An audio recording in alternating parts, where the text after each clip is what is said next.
Take this opportunity to silence your telephones and find a seat.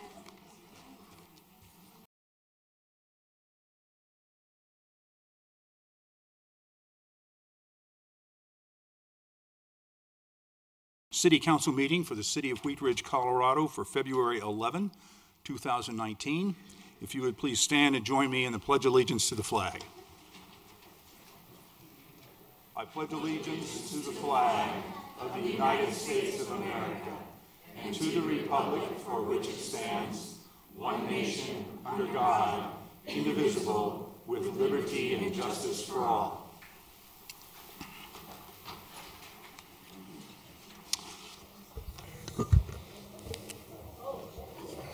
Thank you. Will the clerk please call the roll of the members? Zachary Urban. Present. Janice Hoppy. Present. Christy Davis. Here. Larry Matthews. Here. Leah Dozeman. Here. David Keeter. Present. And George excused himself for this evening. He's out of town. And Tim has resigned. Thank you very much. Our next item on the agenda is the approval of the minutes. We have one new counselor, and I'd like to go to our attorney, Mr. Dahl, for a little questioning.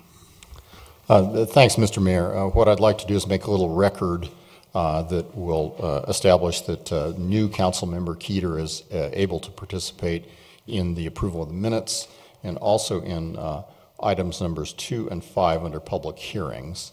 And so I've got just a few questions to ask him to make a little record so that we've established that for not only the minutes but those other 2 items as well. Councilmember Keeter, is it true that you were not a council member, or at least appointed yet, as of the January 14 council meeting, nor the 2 council meetings during which the hearings were held on items numbers 2 and 5, the ordinance approving sale of property and the ordinance approving a zone change on Tabor Street? Is that correct? I believe those were all at the January 14th, but that is correct. I was not a council member. Were you present in the room for that meeting? I was for the entire meeting. Thank you. And have you had the opportunity to, since that time, also review the packet materials and the recordings of that meeting? I have. Do you believe that you are capable of making an informed decision not only on the minutes of January 14, but on those 2 council bills? I do. Mr. Mayor, with that record, I'm very confident that Councilmember Keeter can and should, in fact, participate in all 3 of those matters, and I appreciate your making that a part of the record. Thank you very much. With that, councilors, you have the council minutes of January 14th, 2019. If there are no corrections, we will let the minutes stay as presented. And we will let them stay as presented with our thanks to the clerk. We have tonight what usually is an unusual circumstance, but they seem to be happening more frequently, and you know, in our city, that we have a vacancy that has been created in the city treasurer's position by the election of our city treasurer, Mr. DiTullio, to the county treasurer. The city did advertise the position, and we received two applications for the position of treasurer, and Mr. Christopher Miller and Mr. Corey Stites. Those gentlemen came to our last study session and presented to the council and asked questions, and I would like to thank both of them. I think they're both very qualified candidates. They both made great presentations, and I really appreciate their willingness to step forward and join the civic process that we have going now. So the time has come to seek a motion and an election, and I will turn to Ms. Hoppy for a motion. Thank you, Mr. Mayor. I move to appoint Christopher Miller as City Treasurer, term to expire November 25th, 2019. Second. We have a motion and a second. Is there discussion on the motion? Ms. Hoppy. I'd just like to say that as I wasn't here for the study session, but as I was watching the tape, I really appreciate both Christopher and Corey coming and applying for this position, and they both did a really amazing job presenting their cases, and it was a tough decision, but I appreciate both of you stepping up to be a part of our elected leaders. Mr. Urban. Thank you, Mr. Mayor. I'd like to make a substitute motion to that to insert the name of Corey Stites in the place of Christopher Miller. And refresh me, Mr. Dahl, is a substitute motion now require just a second, and then we move to the substitute motion? I didn't bring my Robert's Rules of Order, and I'm trying to recall the last time we had a substitute motion. I think that that's correct, because if it doesn't have a second, it really only has one supporter. So I'd recommend you have a second if there is a second. Okay. Is there a second to the substitute motion? Second. We have a second and a motion and a second on a substitute motion to substitute the name of Corey Stites. Is there discussion on the substitute motion? Mr. Mayor. Mr. Urban?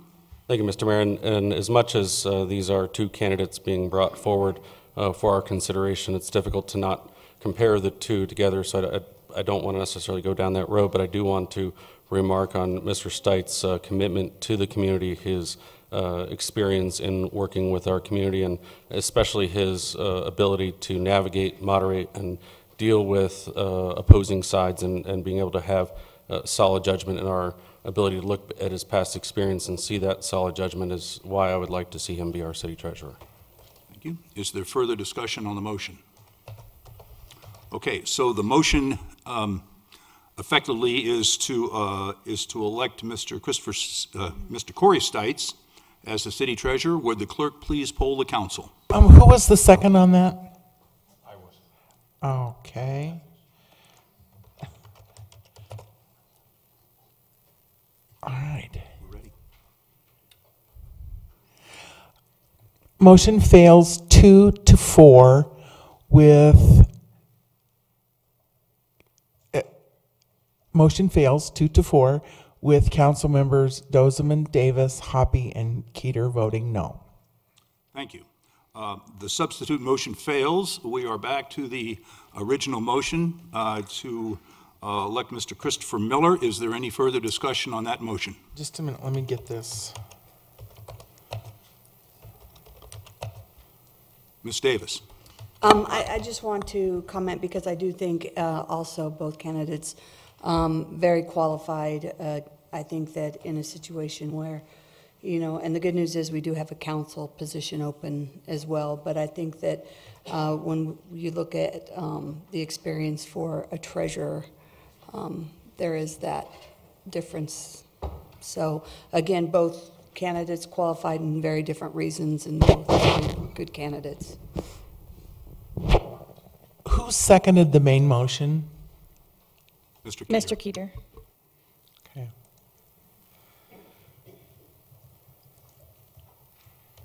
Ms. Dozeman. Thank you, Mr. Mayor. So I just want to kind of echo some of the things that have already been said on the dais. I know Corey Stites very well. My son and I take martial arts at his school here at Personal Achievement Martial Arts. I had the privilege of working for him for a little while after I re-entered the workforce. After being a stay-at-home mom for several years, him and his wife run a phenomenal business in the Wheat Ridge community, and they contribute a whole lot, not only to the Wheat Ridge area, but also to the surrounding schools through their programming. And I will 100% support Corey Stites if he decides to run on the ballot here come November. I also have had the privilege of working with Chris Miller on the Carnation Festival Board. He serves as treasurer on the Carnation Festival Board, and so I've worked with him in that capacity. And I definitely think that when we're looking at appointing a treasurer, we want to be looking at specific qualifications, specific knowledge and experience, especially when we have this short of a term. We need somebody that's going to be able to jump in and go with the flow as opposed to having to swim upstream. And so I just want to commend both of you for coming in and applying, and you guys both gave wonderful presentations, so thank you. Thank you. Mr. Matthews. In lieu of the fact that we have had a de facto vote already, I'm urging the council to vote in the unanimous decision one way or the other. Thank you. Thank you. I'll go to Mr. Keeter. Thank you. As the person who has most recently gone through the same gauntlet. Want to stress that I appreciate what the effort that it takes to for both candidates to put themselves out. And similar to the other comments, it really came down to the financial experience and the resume. And I also hope that Mr. Stites does, in fact, put himself on the ballot come November. Thank you, Mr. Keeter. Mr. Urban. Thank you, Mr. Mayor. And like I said in the previous appointment for the council seat here, it is, we're very grateful to have two really amazing candidates and great experience. And in my mind, like I said before, with respect to the appointment of the council member, I really wish the voters had this opportunity, but this does fall to us as a burden to make this appointment, but only for 10 months. And I would urge our citizens out there to run for this position and to run for all the open seats that we have available come November. But because this does fall to us and we are tasked with this, I do appreciate the experience and the wherewithal within both candidates to do a good job. And given Mr. Miller's breadth of experience in accounting, I would just ask that we also encourage him to be accountable to the voters as well and be transparent, and I expect that to be the case. And so I will be voting in favor of Mr. Miller for this appointment, and in the same spirit as Mr. Matthews, to be unanimous, because this is a short-term appointment. But I would encourage both Mr. Stites and other individuals that may be interested in this position to run in November for this, so the voters have the opportunity to make an informed decision. Thank you. Thank you. Is there any further discussion on the motion? Okay, once again, the motion is to appoint Christopher Miller to the position of city treasurer. Would the clerk please poll the council? Motion carries 6-0. Thank you. Well, congratulations, Mr. Miller. Thank you, Mr. Stites, for being here. I'd like to ask Mr. Miller and Mr. Randall to meet me at the podium.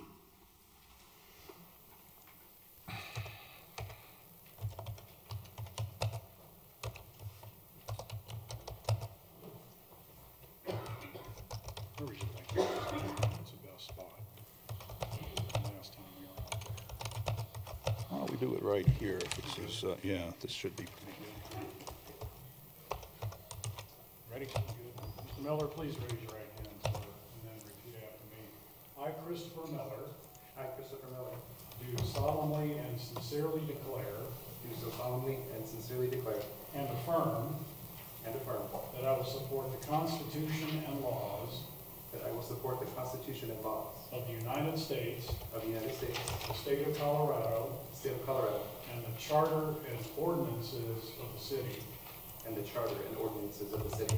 And will faithfully perform. And will faithfully perform. The duties of city treasurer. The duties of city treasurer. Which I am about to assume. Which I am about to assume. Congratulations.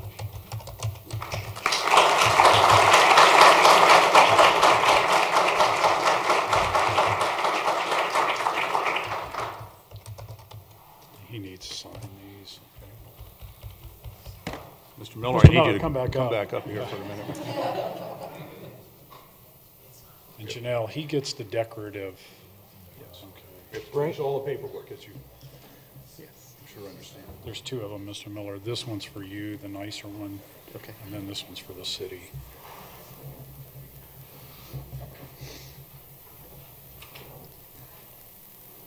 Thank you.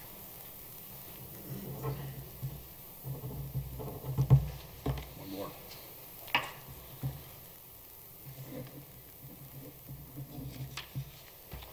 Okay.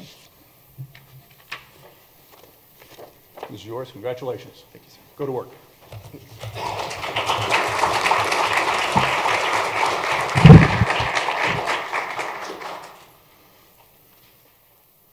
We have a couple of proclamations tonight and some ceremonies. I have one about Random Acts of Kindness Week. And I know we have some folks that are going to help me with this. Robin Baker with Local Works, and whatever other good people we have to join us.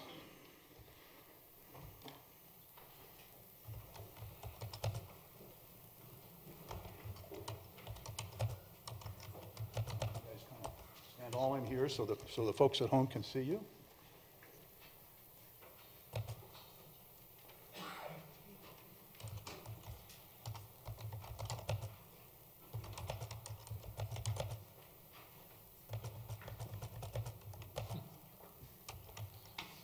I never have this much support at the podium, I'll tell you this. This is very good. Well, I'm really pleased to make this proclamation. This is Random Acts of Kindness Week, February 11 through 17, 2019. Whereas the City of Wheat Ridge is committed to celebrating the role simple kindness places in encouraging authentic, caring connection in our schools, organizations, and communities. And whereas the City of Wheat Ridge recognizes the value of simple acts of kindness performed without prompting or reason, and how these acts can positively impact the performer, the recipient, and onlooker of the good deed. And whereas the many daily acts of kindness that occur in our community are largely inconspicuous and unobtrusive. And whereas by recognizing these acts of kindness, all members of our community will be made aware of the importance of being kind to others throughout the year. And whereas the purpose of Kindness Week is to remember the simple day-to-day acts of kindness that enable our community to be a kinder, safer, and more secure place to live, work, and play. Therefore, be it resolved that I, Mayor Bud Starker, and the City Council of the City of Wheat Ridge formally designate February 11 through 17, 2019 as Kindness Week in the City of Wheat Ridge, and urge all citizens to participate in spreading kindness and practicing respect, generosity, patience, and consideration of others at all times. In witness whereof, on this 11th day of February 2019, Bud Starker, Mayor.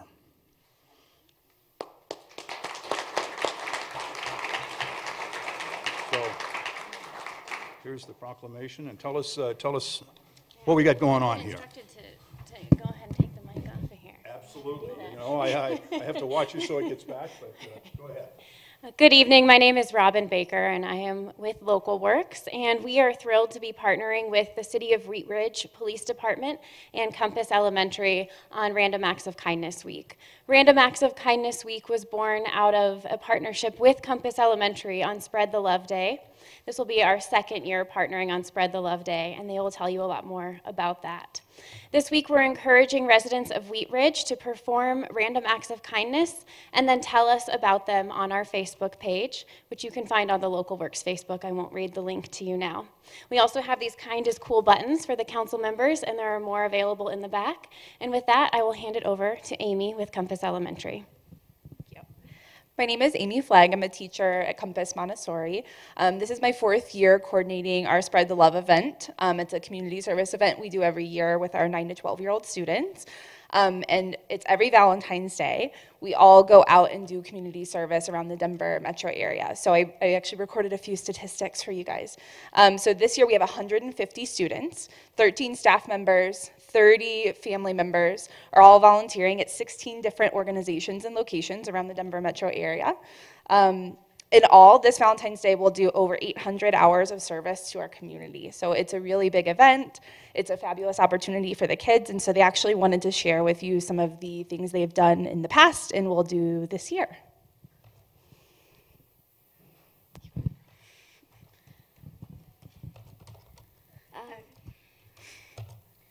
Hi. My name is Camila. And my name's Anna Jane. And we're from Compass Montessori Wheat Ridge. And we are doing a little speech about kindness and how you can spread the love. Kindness is a quality of being friendly, generous, and considerate.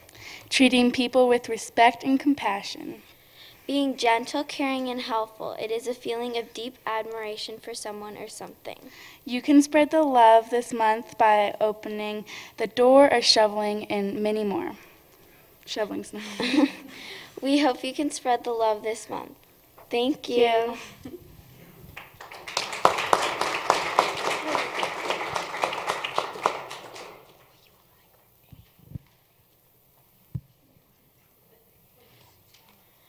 Hi, Hi, my name is Julia Stamps. I'm in 6th grade at the Compass Montessori Elementary School. So first of all, what does kindness really mean? It means to have a feeling of affection for someone, or to respect them, or to be sympathetic towards them. So when you hear the word kindness, what do you really think of? Most people hear the word kindness and usually think about a kind deed they did for someone, or that someone did for them. When someone is kind to another person, they both develop a good, happy feeling. From this happy feeling, it makes everyone want to be kind to each other, and it's kind of like the ripple effect. When you drop a stone into a pond, then it's going to make waves to go off, and that will go on and on and on. And kindness is really strong. For example, when someone's being rude to you, you can be kind to them, and it'll be really hard for them to keep being mean to you. Last year, on Valentine's Day, we went for Spread the Love, and we helped the police department do yard work for people who could not do it themselves. And it made me feel happy, and it made a lot of other people feel happy. And I think that if we strive to be kind, then we can be happy and make others happy too. Thank you.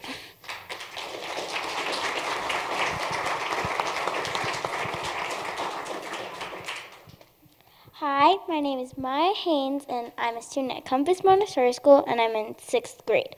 Last year on Valentine's Day, I participated in Spread the Love. I went to do yard work with a few other students with the Wheat Ridge Police Department. Other students went to retirement homes, food banks, cat shelters, and participated in other projects for people who needed help.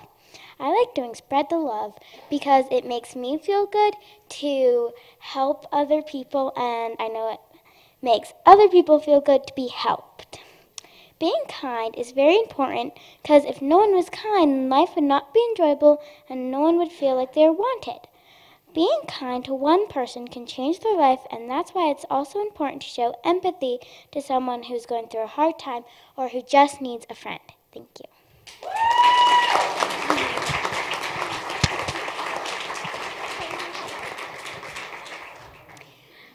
Hi, my name is Ella Haynes, and I'm from Compass Montessori School, and I'm in 6th grade.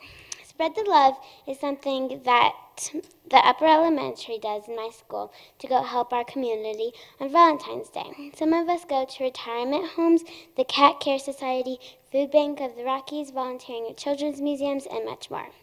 Last year, I went and hung out at the retirement home, and this year I am going to the Cat Care Society. It is important to be kind because it makes others feel good and it makes you feel good too. Sometimes even the littlest bit of kindness can change someone forever. Thank you.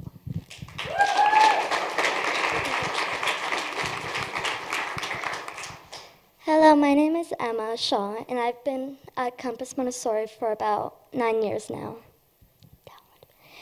And every year we do something special for Valentine's Day, like writing letters to our friends, doing crafts, or even doing Spread the Love. Spread the Love is a way for the upper Lers at Compass Montessori to help our community. Last year I volunteered at the Golden Retriever Rescue of the Rockies, and we cleaned the dogs' cages and made toys for them. This year I'm going to the Cat Care Society with my good friend. Spread the Love is important to everyone because it is our way of giving back to the community. It is also important for us kids to help our community so when we get older, we can still help our community all through the year, not just Valentine's Day. Thank you.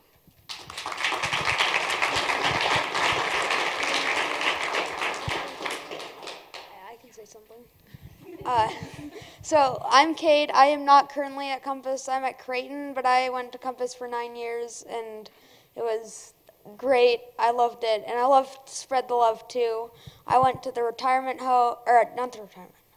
I went to help do yard work for people who couldn't, and I had a ton of fun with hanging out with friends, but I still did yard work, helped the community, and I think it's important to have fun while you're helping people, and that's just really important.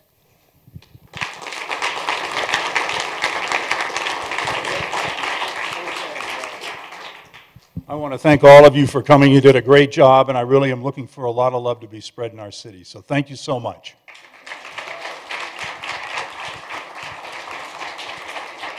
Thank you very much. That was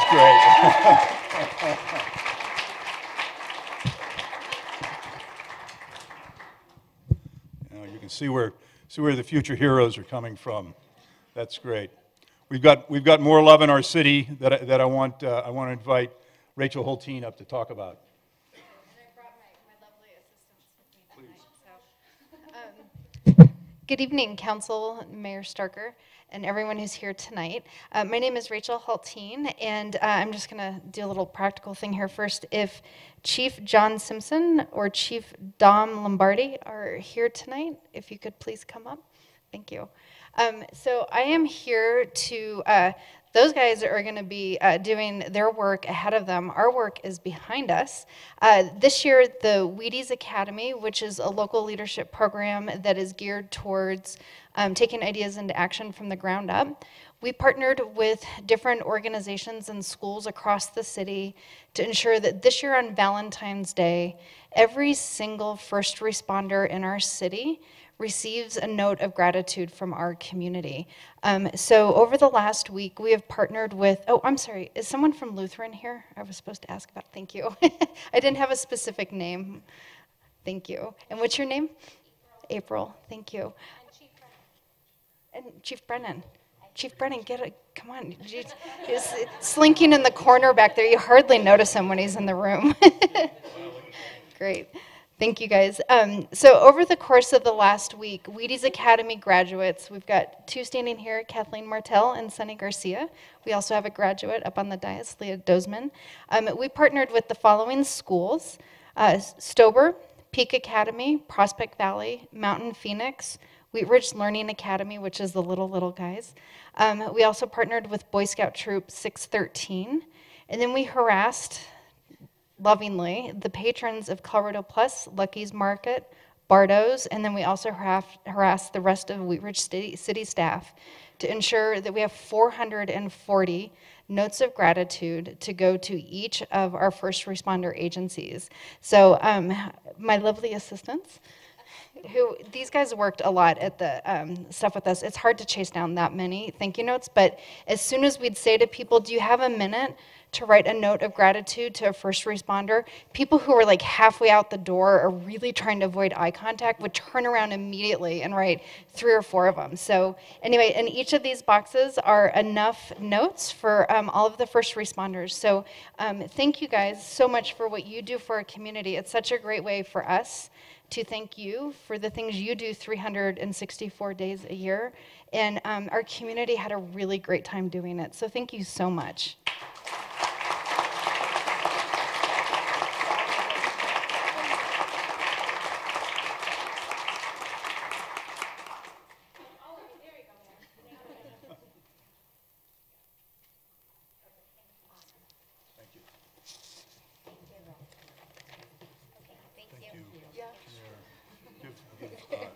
Give Janelle the names for everybody. Thank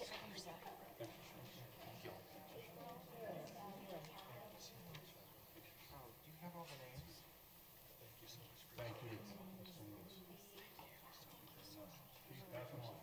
All right. Thank you very much.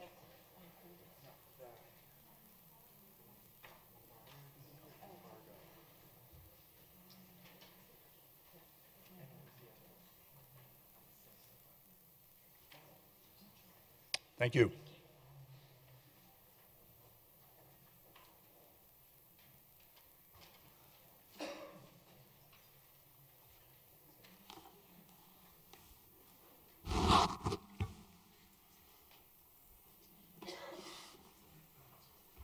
I don't know about you, but I'm feeling the love tonight. So, not an original line. Our next order of business is citizen right to speak. And when I call your name, if you would come to the podium, and I will try to give the on-deck speaker also. Adjust the microphone so it's comfortable and we hear you. And then give us your first name and last name, if you'd spell your last name, and then your address.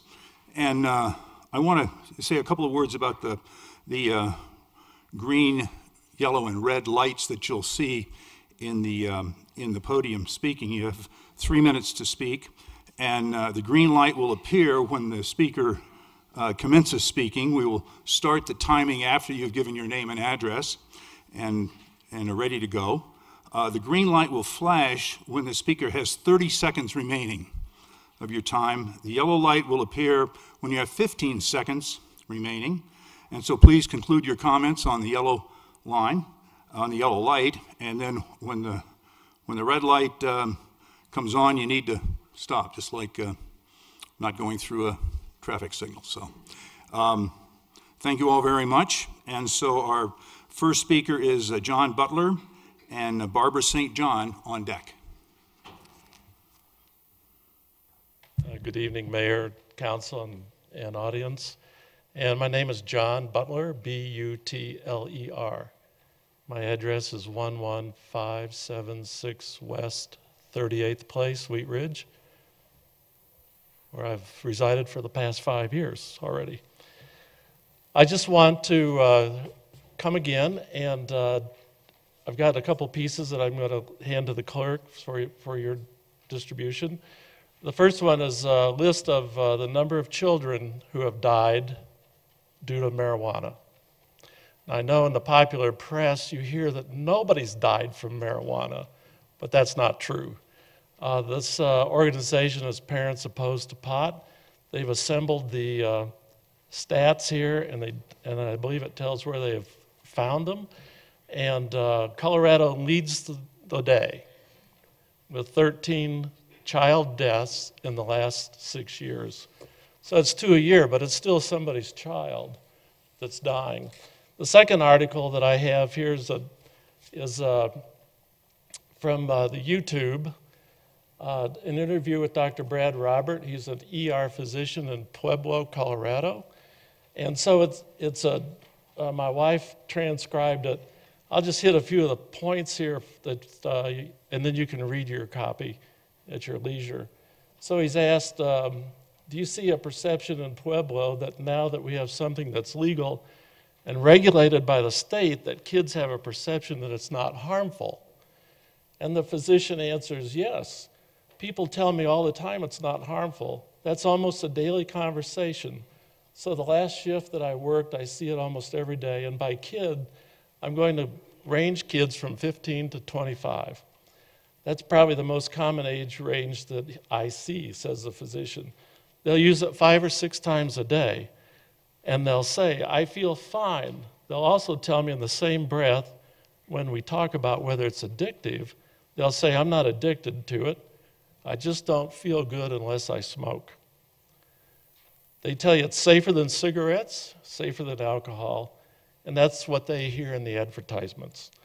But we know that cigarettes are hard on you, hard on your lungs, lung cancer.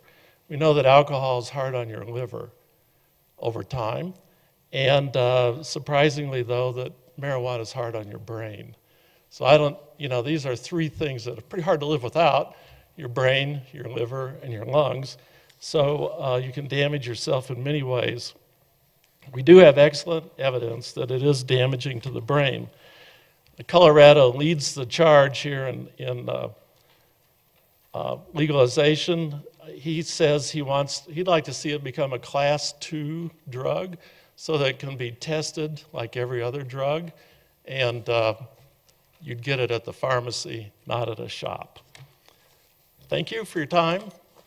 I'm going to wear you out on this subject. Okay, thank you. Thank you. Our next speaker is Barbara St. John and Kelly Bailey, I believe, on deck.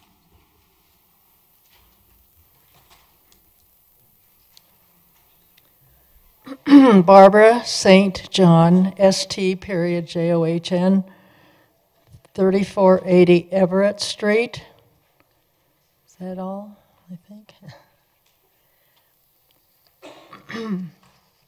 The topic is heroin safe injection sites. Since many nowadays do not get the local papers, they may have missed this vote in November by the Denver City Council. They voted 12-1 to start a heroin injection site or safe injection site in Denver to be the first in the country. If passed by the legislature and signed by the governor, it would enable any city in the state to do this. 2 reporters from 710 KNUS radio station, Peter Boyles and Stephen Tubbs, and Mark Crowley, a former policeman, went to Vancouver and drove the streets last month to see what this would look like if it came to Denver. Canada allows this, and it started in Vancouver in 2003. Now, Vancouver has 6 sites, and they were appalled what they saw there. What started as good intentions to stem the overdose drug deaths was a place where heroin or other drug addicts could get free, clean needles and shoot themselves under safe supervision. What ensued was a 4x8 block surrounding area of alleys and streets with drug users lying down, sitting on the pavement, shooting themselves and others up, even in the jugular vein, filth, trash, and selling shoes and stolen tools and electronics to get money to buy more dope. Cartel bosses were walking around. The many addicts looked like the walking dead. Police and ambulances were all over, and ironically, the vast majority of users did not patronize the injection site. What a terrible look at abject humanity. I don't want Wheat Ridge to allow this to come here if it should pass the legislature and the governor. The overdose problem is best addressed by rehab facilities for those who want to be off drugs, not facilitating more addiction. This would be a blight for Wheat Ridge. We want to maintain healthy neighborhoods, no unsafe injection sites. All of you, please take the time to watch the KNUS Peter Boyles website. Click on the No Safe Side site presentation that they gave recently to legislators at the Capitol at lunchtime. Their report and photos will convince you. Thank you. Thank you. Our next speaker is Kelly Bailey and Jeffrey Scheiter on deck. My name is Kelly Bailey. Can I go? Mm-hmm. B-A-I-L-L-I-E. My address is 4825 Wadsworth Boulevard. And I'm here to talk about 4440 Tabor Street rezoning. I missed the opportunity on January 14th, but I will not hold. Ms. Bailey, Yes. that is part of the council agenda, so we save that until actually that item comes up in the agenda. Correct, but it has been closed, so I signed up for the open portion of items that are not on the agenda since it was closed to public comment. So I'm discussing the zoning. I was here on the 14th. I tried to speak, but I was not allowed to speak. Let me turn to my counselor and see if where we are in the proper territory. Well, the hearing record is closed, and so any statements made during citizens' right to speak won't be a part of the hearing record, can't be relied upon by the council in making its decision because you opened a hearing and you closed the matter for further action. So that's sort of point one, that even if there are statements made, they can't be made a part of the hearing record because of the decision council made when it closed the hearing. We have a tradition of not typically censoring citizens when they come to citizens' right to speak. So I would suggest that you adhere to that. In the past, we urge people to confine their remarks to a subject which is not on the agenda. But when you start censoring people, you're never done. And so we rely really upon their cooperation.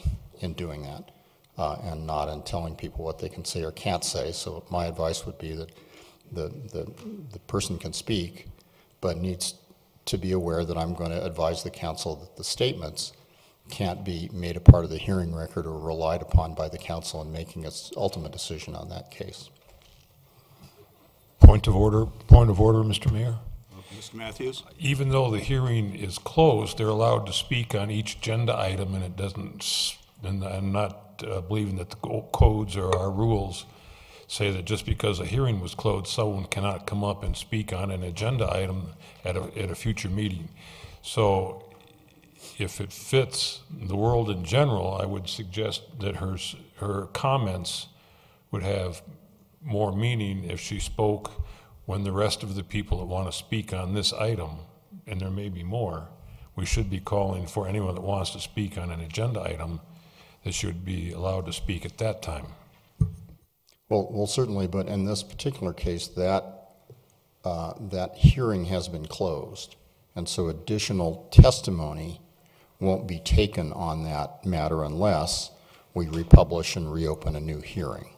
Understood, it would not be in a hearing, but it would just be an agenda item. If she has an opinion and something to say about the agenda item, I don't see where that would not be allowed. Well, I don't know if anyone is signed up on that agenda item, but what we have here is someone that wants to convey information during citizens' right to speak, and I'm saying we don't censor people during citizens' right to speak. I think that's the right rule, but that the hearing testimony is closed. I can't sit here and say that you didn't close the hearing because you did, and there's an effect to that has to have some meaning when you close a hearing. I would suggest that the lady say her piece now under citizens' right to speak, and we can debate this item at a future time. If there are no objections from the council, Ms. Bailey, I will allow you to speak, and if you're able to not speak on item number 5, that would be great. So I will leave. Then I'm going to just talk about zoning. Okay, that's great. Okay. So I was in attendance on January. Sorry. And before you start, I just want to make sure our clerk has got her. BAILLIE. Is that what you want? No, the buttons in order. Oh. Good. Sorry. Okay. Please continue. Sorry. Okay. So as often the case with lots of social media posts, my attendance at the January 14th meeting felt like a live version of a post. If I were to take only the minutes from January 14th, it would feel like the world was against the rezoning opportunities that were potentially going to take place in District 4, possibly AKA 440 Tabor Street. However, it was about 20% that created the dynamic of the dialogue. There's 80% of the people that own property, live in the vicinity of this particular parcel, that do care and are excited. Whether you're a business owner or adjacent landowner, there is support for such a development. And in addition, because my husband and myself have attended not only the initial meeting back in May of 2018, the planning department meeting in November of 2018, as well as the January 14th meeting, we participated in all three and saw the developer not only take into account feedback from the May 18th meeting, but put it into practice in their design. I was literally the only person in attendance in November that showed up to the planning meeting that had any care in the world about this development, which I think is a big deal. This developer has shown and has a track record in Wheat Ridge to develop nice things, and it is a corridor to the base camp and the only Wheat Ridge commuter rail station. It is important for us to plan for that and look at that. I support the months of hard work that the planning department put into such a development plan, and I think that the rezoning change should be considered as a benefit to District 4. Thank you. Thank you. Our next speaker is Jeffrey Scheider, and in lieu of time and importance, I have a prepared letter. May I share that with you guys before I start? You may, yes. And our next speaker is Marguerite Parker. Thank you.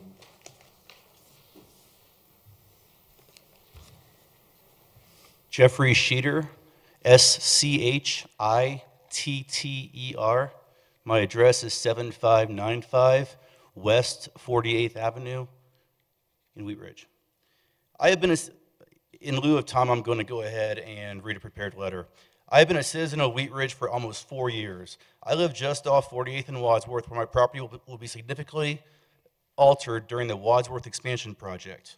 I believe that when all is said and done, my property will be around 70% of its current size, and one of the 2 houses that currently reside on my property will be destroyed. I've attended every meeting since 2016 regarding the Wadsworth expansion project when I first became aware of the project. Up until last summer, I was satisfied with the process and everything seemed to be on the up and up. Until that point, the different meetings plans were relatively consistent, at least for the region north of 44th Avenue. Until a meeting last June, the current access at 48th Avenue had remained in place, and there were plans to install the infrastructure necessary to add a stoplight once it was justifiable. Last June, things changed drastically when the planning team decided to do away with the 48th Avenue's access from the east side altogether, while significantly impacting people's access to Wadsworth and I-70 on both sides of Wadsworth, north of 44th Avenue. While I personally am against this change, as it negatively affects my property value and quality of life, I am not here because of that. I think the radical change is bad for everyone's property value north of 44th Avenue within a mile of Wadsworth, while the current entire plan is bad for the city of Wheat Ridge as a whole. Even with all of the problems with the plan, that is not my biggest issue with it. My biggest issue is the communication, or better yet, lack of communication between the project team and the public. This communication has been so bad from the city's side that I truly believe the city planners are trying to keep these plans a secret until it's too late, which we were just informed a couple weeks ago by the project manager that they were too late to change, even though no one really knows about them, including perhaps some of you. Unless people were at the meetings, which were only advertised to less than 5% of the people impacted, they don't know. You see, this plan was introduced in a conspicuous way to start at a meeting that was advertised on a vague postcard delivered to a very limited number of households. I would not have attended the meeting if I wasn't directly impacted, but I did, as I am. After that meeting, I began to get the idea that this plan was going to get pushed through without most anyone even knowing about it. So I decided to gather signatures to instigate a community meeting in which I could do outreach, as the city clearly doesn't seem like it had any interest in doing so. I'm going to skip ahead. If you determine that this project is worth delaying or modifying, there are solutions that exist that don't hurt our chances at federal grants. I'd be happy to share some ideas if given the chance. It's worth mentioning that delaying the project is not within my personal best interest, as I'm all for it. Being that I have a property that is going to be severely impacted, I would rather have the project start as soon as possible. I'll be here after the meeting if you want to further discuss. Thank you for your time. Thank you. Our next speaker is Marguerite Parker and Rachel Holteen on deck. Marguerite Parker, P-A-R-K-E-R, 7391 West 48th Circle. So I would like to continue where Jeff left off because I believe in all the words that he said. So Jeff was even one to inform one of the city council representatives in the district of the plans, as she didn't even know. He also notified various representatives within the city over 6 times since July that their website was not updated with the current plan, and it still isn't, even though we were promised in the January 30th meeting that it would be. If a citizen of Wheat Ridge wants to know what the current plan is for the Wadsworth expansion project, they need to ask one of the few people who attended the meeting to inform you, as it is nowhere to be found. How could a city do a major project on a critical artery that greatly affects the citizens and not make the people aware? The way this project has been handled is a travesty. It's the best kept secret in Wheat Ridge, and I'm here to tell you that if you're hearing me, you want to research it, because I think everyone's property value north of 44th Avenue is going to drop between 5 and 10%, and their quality of life will be negatively affected. I also think the city of Wheat Ridge is doing itself a disservice by taking a potentially golden pathway to the city and devaluing it so that citizens of Arvada can get to work in Lakewood faster. This project in its current plan does not benefit the citizens of Wheat Ridge and actually hurts them while benefiting the neighboring communities. The City Council exists to defend and protect the citizens from its government. This project right here is a perfect scenario in which the council should intervene to investigate, and if it sees fit, halt the project in order to get it right. This is a long-term project that will affect the city of Wheat Ridge forever, and it needs to be done right away with the proper oversight. I encourage you to dig a little deeper into the matter and do what is right to serve your community. I only found out about this in the January 30th postcard that was given out. I had not heard about the June meeting, even though I live on 48th Circle, which is going to be turned into a dead end instead of being able to access Wadsworth and I-70. And I also, like I said earlier, noted that we were promised the website would be updated with the changes that are happening, and they still have not been. So most of the community doesn't know about this. And I'm here, and I'm going to start informing every one of my neighbors as well. Thank you. Thank you. Our next speaker is Rachel Hulteen and Marissa Silverberg on deck. Good evening again. I'm still Rachel Hulteen, 4690 Balsam Street. And I am one of 3 co-chairs for the Wheat Ridge Neighborhood Revitalization Strategy. I have Kathleen Martell here with me and Corey Stites. And together we are working with 26 steering committee members. We've been working together since August on the city's update to its NRS. And we're really excited because starting this week, there's going to be a community-wide survey, and we really hope to hear from as many people who have an interest in the future of Wheat Ridge as possible. The link will be easy to find on the city's website, hopefully, although after the last couple of speakers, we'll definitely check it. Patrick has flyers. The survey is technically going live on Wednesday and will be open through March 1st. And we really encourage everyone in this room to take it, but also send it to your neighbors and people you know in the community who really care a lot about the next 10 years in our city. Excuse me. The survey will close on March 1st, and then the week of March 18th, we're going to be hosting 4 open house sessions throughout the city on the 19th and 20th.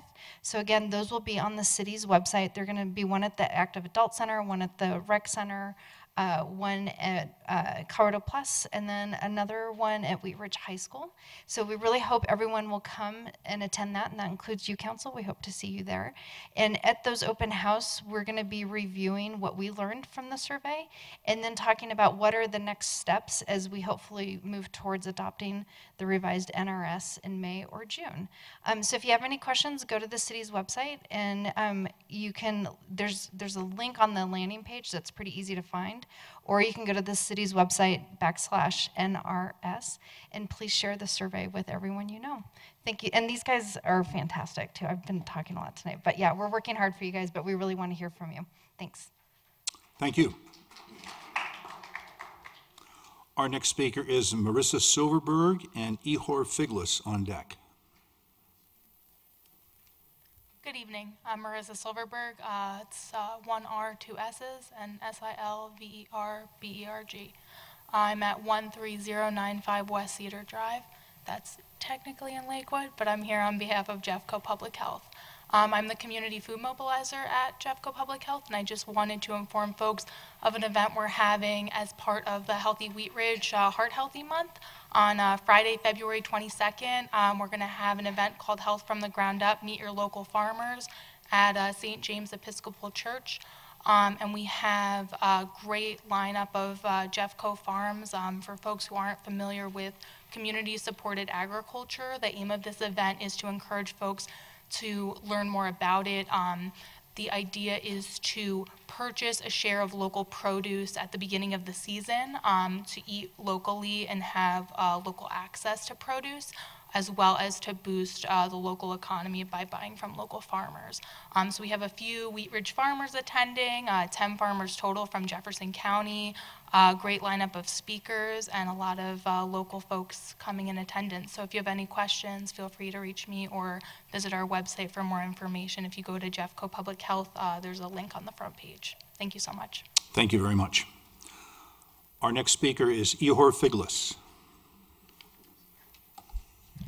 Good evening, Ihor Figlis, F-I-G-L-U-S. I live at 9775 West 36th Avenue. I just want to make a little comment about something I spoke about last time, which was about the rules and procedures for city council meetings. I want to relay to you a conversation I had with a neighbor who, after the January 14th meeting, said, basically, I really don't want to attend any more city council meetings. And I would ask you all to take that into consideration in developing your rules and procedures and the conduct of the city council meetings in such a way so that it's encouraging to the citizens rather than discouraging, and especially in consideration of topics which are important for particular neighborhoods where some people maybe have more time to speak and others are restricted. Thank you. Thank you. That's all of the speakers that I have signed up tonight. Is there anyone here who would like to speak that is not signed up? Please come forward and give us your name and address and go from there. My name is John Clark, CLARK, 4665 Swadley Street.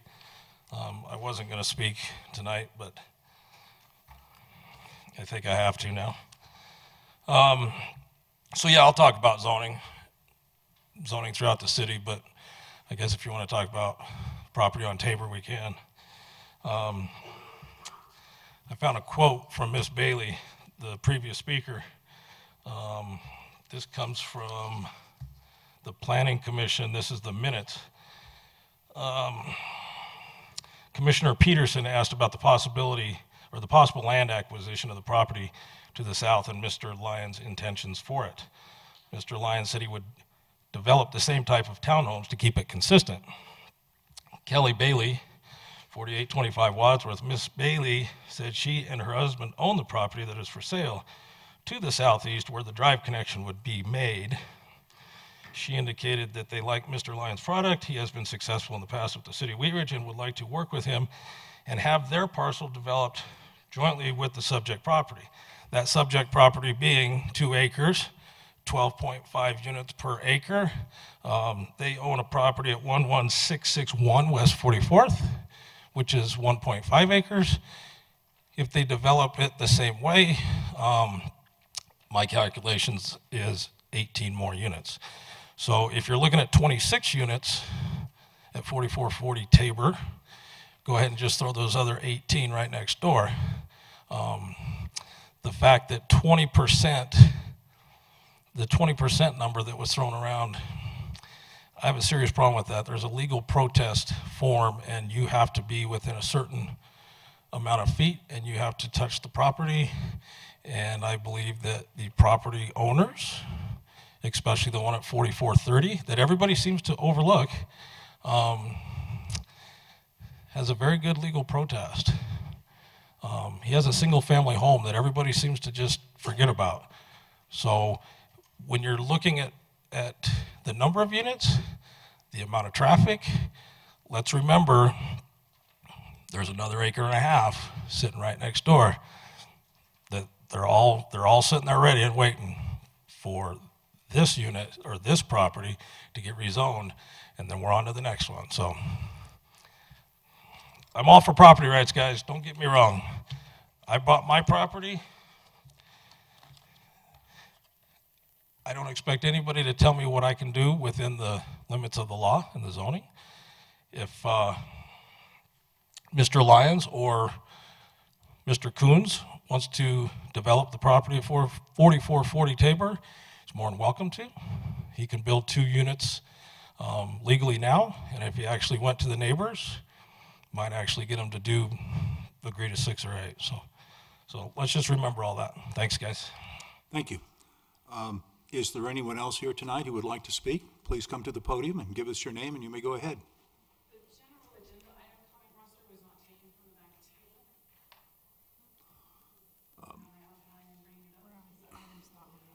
Well, we're on items not, we're at public comment on items not on the agenda.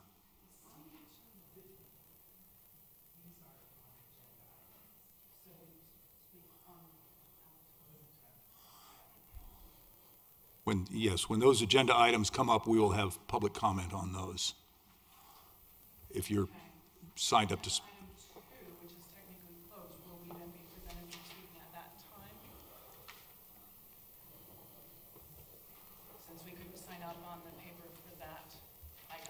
Is the sign-up paper out for agenda item number 2? It says that it is closed. It's on the table. It says that the parkland dedication. On any item, when we have public comment, whether you're signed up on the sheet or not, when all of the sign-ups have done, I'm going to ask if anyone hasn't signed up that would like to speak on the item, because I think that's fair. So if you're going to speak on item number 2 or another item that is on the agenda, we will call for public speaking at that time. To be clear, on both 2 and 5, the council had previously closed the hearings. There are sheets in the back that are set up for items 2 and 5 and specifically advise that we won't be taking testimony on those 2 items because those hearings are closed. I get it that on the general sign-up sheet that can't prevent someone from deciding they really want to speak on 2 despite the fact the hearing's closed and they sign up for 2. But you have closed the hearing. We had that discussion earlier. And I think there's probably, there's advice at the back of the room saying, item number 2's hearing closed, won't be taking testimony. And that is because you closed the hearing. And it's my belief you should stick with that. Now, I get it that people have signed up in spite of that. So the real question is, what do you do with people's expectations? Probably you can do what you did with the one speaker on public comment to say, look, the hearing's closed, so since you signed up, we'll allow you to speak, but we can't make it a part of the hearing record. I realize that's awkward, but to do anything else means you never close a hearing when you close it, and that's got to mean something. So for tonight, I guess I'd say take people if they're signed up on those items. We're not to those items yet, but take them, but we'll continue to emphasize on the sign-up sheets what items are open for testimony and what items aren't, and that's fair that people know that. Point of order, Mr. Mayor. Thank you. My question is, why do we have a sign-up sheet for public comment when that public comment is no longer authorized under the public hearing process? There was a sign-up sheet for items number 2 and number 5 that had a note on them that these items' public hearing has been closed, so there will not be any public comment on these items, because we knew there would be people coming tonight with these items on the agenda, and they'd be confused if there wasn't a sign-up sheet. So we put a sign-up sheet with a note that said there's no public comment on these items this evening. And there's a general sign-up sheet, which is the problem here, that we always have for anything else, because we don't have an individual sheet for all 10 items on a given agenda, and we let people look and pick what they want. Are they just practicing their signature then? What's the purpose of signing up for something if you're not allowed to speak? Well, I think the problem is arising as a result of what sheets are back there. There's a sheet that clearly says item 2, not taking testimony, item 5, not taking testimony. Then there's the general sheet that we have every meeting that people, pick the item on the agenda they want to sign up on. The problem is that they read the sheet that says item 2, not taking testimony. Then there's kind of an open sheet, and they go ahead and sign up for item 2. Going forward, I think we probably have to figure out how to make it clear to people that there are some items that no matter what sheet you are able to put your name on, that the hearing has been closed on. And perhaps the way to solve that is we have sheets, the only sheets we have out there are sheets that are numbered with the particular item, with the items that are available for comment. And that'll mean a lot more sheets, but we can do that. I guess that's my concern, is that why do we have a sheet available for item 2 and 5? Is it? No, we don't. It's a sheet that's blank, and you write in which item you want to talk about. Because, for example, if we had an item 8 or 9 tonight, we wouldn't have a sheet for it. People can just go, oh, that's one I wanted to, and then they sign up. Unfortunately, it sends a mixed message, I suppose. Thank you. Okay, I'm going to try to make sense of this. Obviously, you're here to talk under public comment. The public hearing on items number 2 and items number 5 has been held and has been not adjourned, closed. So I would invite you to the podium if there's something in public comment that you would like to say that is not specifically about an item on the agenda. I can make it not specifically about an item on the agenda. Please come to the podium, give us your name and address, spell your last name. Thank you. My name is Susanna Coates, C-O-A-T-E-S, 9835 West 35th Avenue.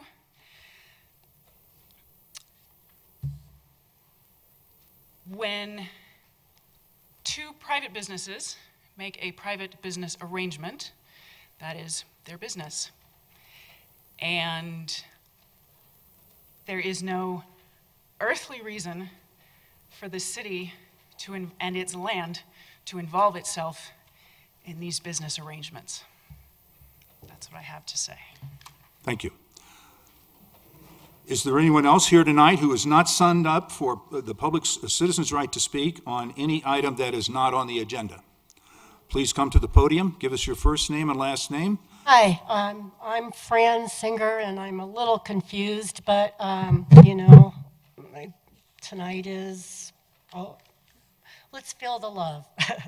And I don't want to change my script because I'm not so good at, thinking extemporaneously. So I live Singer, at would you please give us your address? 9810 West, I looked at you and then I needed to finish my sentence, and then 9810 West 36th Avenue, Wheat Ridge. And because I get messed up in changing the script, you just have to bear with me. Tonight you are voting on a parcel of land that is part of our park. Many of the people in this room worked hard to acquire this land. We did so with the vision that our park would be part of a green belt that extended from Crown Hill to Clear Creek. We thought it would be the jewel in the crown for Wheat Ridge and distinguish us from our neighbors. This goal still holds true. On January 14th, the Denver Post discussed the importance of open space. In fact, the headlines shouted, "We need more open spaces." I believe this article also applies directly to us. The article states that Denver's building mania is hurting its residents because of the lack of green space, creating "should I live here or should I move" scenarios. The article also raises quality of life concerns as people search for nature near where they live. The Post goes on to say that a growing body of scientific research points to a human health need for green space in our cities. The research from psychologists and urban planners has found that direct access to neighborhood green space, such as our park, is essential to making our cities livable and its citizens of all ages healthier and happier. The alternative reality, if you choose to commercialize this property, you will be impacting the health of our residents. You will create major traffic congestion at two intersections, the intersection at 38th and Johnson and the intersection at 38th and Kipling. You will impact safety. Please consider the numbers of children walking to and from our park and walking to and from our nearby schools. You will dramatically change the dynamics of our neighborhood forever. You will uglify our park and our city. In closing, I hope you will help us achieve the greater good to use this property as it was originally intended, park space for all citizens to enjoy. And remember, it's our jewel in the crown. Thank you. Is there anyone else here tonight who has not signed up to speak but would like to speak on citizens' right to speak on any item not on the agenda? My name is Odarka Figlus. I live at 10580 West 34th Avenue. And I would like to make a comment about agenda packets and how recommendations are presented to council. And as an example, I will use the recommendations for passage of the sale of the park property. The first recommendation talks about mentions that the park is excess property, but this is a statement that is not substantiated. There was no public process, there was no public involvement to determine whether there are unmet needs or uses for parkland. There was no analysis from the park department on potential uses or benefits of development as a park. It mentions that this piece of park is zone planned commercial development. Well, that's true, but it's pretty much irrelevant since all of Discovery Park is zoned planned commercial development. Number 3 recommendation says, if this sale does not happen, the land has no value as commercial property. Well, that really stretches credulity, and it's not so. Even if you read the appraisal, that's not the case. And speaking of the appraisal, there's no mention in the appraisal at all of the value of this land as parkland, which leads to the question of how impartial was this appraisal and how carefully did it really look at what really are the best uses for this land. It only looked at commercial use. It did not even mention parkland as a possible use. Number 4 recommendation says Apple Ridge wants to relocate. Well, I don't see how this is at all relevant.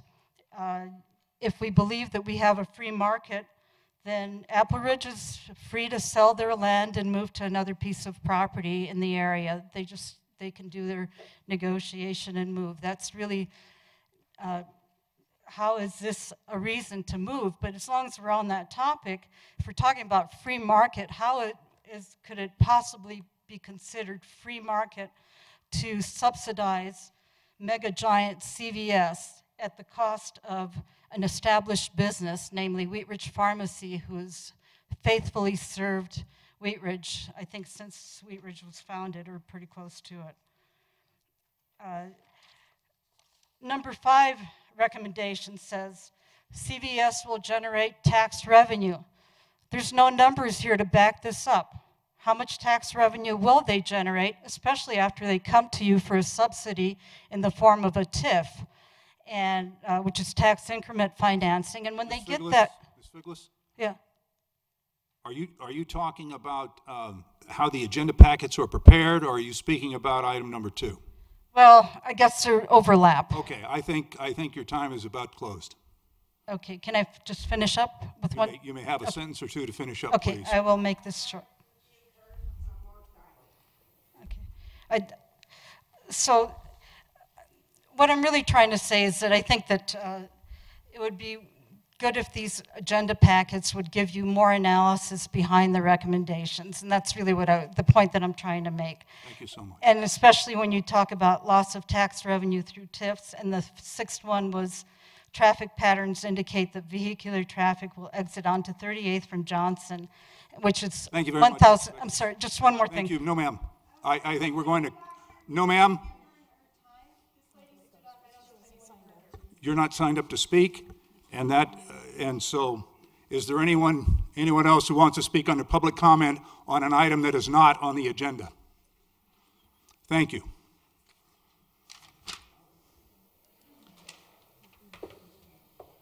We're going to move on to the approval of the agenda. Mr. Mayor? Yes, Mr. Urban. Thank you, Mr. Mayor. Just as a response to public comment. You may respond to public comment. I just wanted to respond to Jeff's comments regarding the 48th Avenue cul-de-sac and the commitment by staff to have the designs regarding that proposal be put on the city website. Following the meeting on January 30th that evening, I had sent an email to the city manager to that effect, requesting that those documents be placed on the website. My hope was that would be done by the next business day at the close of business. And so I'm just curious as to that there's 100 different mentions of the word cul-de-sac on the city, but none of them are regarding this design. Why are those documents not on the city website, and what can we do to make sure that the citizens have a chance to peruse those particular designs? They are on the website. I'm looking at them right now. They're under the Wadsworth Improvement Project page, under the draft project area design link. Which is it's the design document for the whole stretch of Wadsworth, which includes that section at 48th Avenue. They've been up there for several weeks. Well, In my mind, it's not very clear that that's in there because I couldn't even find it by searching by cul-de-sac. Well, it's not a cul-de-sac design. It's the draft design for the 44th or the Wadsworth project. We can put a note in there to make it clear that this includes the 48th Avenue, but it's the design documents for the whole Wadsworth corridor. We don't have a separate design for the 48th Avenue cul-de-sac. We can put a note on there that this includes 48th Avenue, if that would help, but the design documents are on there. Thank you very much. Appreciate that. Mr. Matthews? Thank you, Mr. Mayor. I'd like to respond to some things that were talked about by Mr. Baker and another lady. Some weeks ago, I mentioned that we had sold our soul in the city of Wheat Ridge to open pot stores so we could get tax income. And I see there's some people that agree with that statement. I do wish to let everybody know, though, that, and it was just a coincidence that someone brought up today safe injection sites. Well, I just downloaded our latest tentative agenda items today, and on February 25th, we're going to have a special study session. And included under the agenda items for the special study session is safe injection sites. So people, I still haven't figured out how to get future agenda items published so everyone can see them, but I'd like to give you notice now that right now it's on the tentative agenda list for February 25th in a special study session to discuss safe injection sites. Thank you. 2 weeks. Ms. Davis? So I just have a clarification, Mr. Goff, because I know Mr. Urban and I both met with your team as far as requesting the information be updated on the website. So where is it on the website? Is it under the Wadsworth Corridor section, or? Yeah, it's on the Wadsworth Improvement Project page of the city's website. And if you scroll down a little bit, there's a link to the draft project area design, and it's numerous pages. So you have to scroll down to the 48th Avenue section. And it's my understanding that's the current design. I asked when Mr. Urban asked to make sure that this was up. I checked with staff, and they can confirm that it was put up, and then including the PowerPoint presentation from that neighborhood meeting also is on there. It hasn't been up. It hasn't changed recently. The same design's been out there for quite some time. And I can show you, sir, if you want, if you're staying. Okay. Yeah, I would like to see that. I'm sorry. Go ahead, Mr. Urban. Sorry. I would like to see specifically, because that is a distinct change, and the consensus made in council under the June 4th meeting was specifically to seek additional community feedback regarding that particular component of the design. I would like to see that called out or offered up in a more highlighted manner than it is, because at the present time it's the last page and design documents, and unless individuals are looking directly for it, they would not see it. We can do that. Okay. Thank you. Approval of the agenda. Ms. Hoppe, did you have something on this? I do. Thank you, Mr. Mayor. I would like to ask that we move item number 5. It has been requested to postpone by the project owner. And so I'd like to ask that we move that to the very beginning, since that'll be a very quick, after the consent agenda, so it will become number 2, or 1, no, 2, second item, yeah. So that we can just get that done and get that off of our agenda for anyone who was here for that, then they'll understand, they won't have to sit here all night to know that that has been moved. May I suggest you call it item number 1E, and then if... I'll figure out the numbering. And then the numbers we won't have to keep stumbling over numbers going forward. Fine. Ms. Davis? So I just have a question about item number 2 as well. I mean, I hate to do this because I feel for everyone who keeps showing up, but that needs to be a vote of the whole council, right? And since Mr. Pond's not here, I guess that is something that we're going to have to postpone? It has to be a vote of all 8 council members, and so you have to wait until you have 8 seated. And you're missing 2 this evening, so our recommended motion is to continue that to April 8th. That's the first meeting that we believe we may have 8 available. Okay. Okay. Then we will amend the agenda accordingly. We'll move now to the item number 1 on the agenda. This is the consent agenda. Ms. Hoppy, would you please introduce item number 1? Thank you, Mr. Mayor. Consent agenda A, motion to award janitorial services to American Facility Services Group, Lakewood, Colorado, and approve payments not to exceed $99,586.22. B, motion to approve payments to Charles Abbott Associates, Inc. for ongoing building permit, plan review, and inspection services in the amount of $802,400,000. No, 802.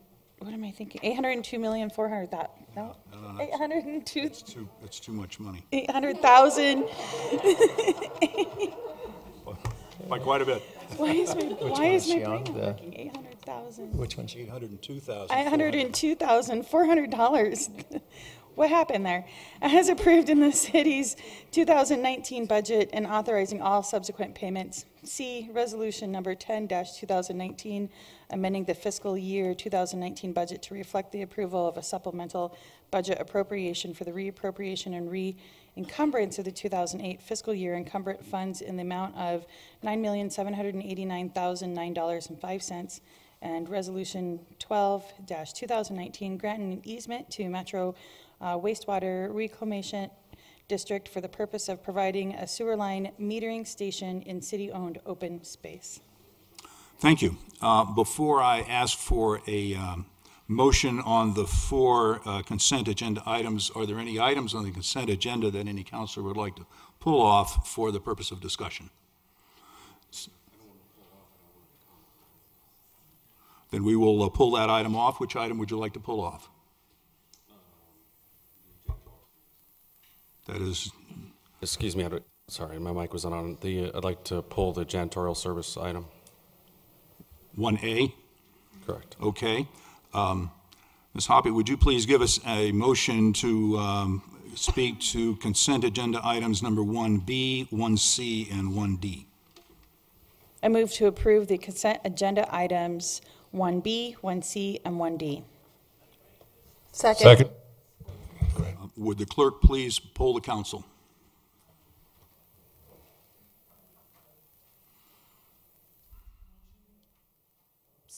Motion carries 6-0. Thank you. Ms. Hoppy, would you please give me a motion on consent agenda item number 1A? I move to approve the consent agenda item A. Is there a second? Second. We have a motion and a second on agenda item number A. Do we have discussion on the motion? Mr. Urban. Thank you, Mr. Mayor.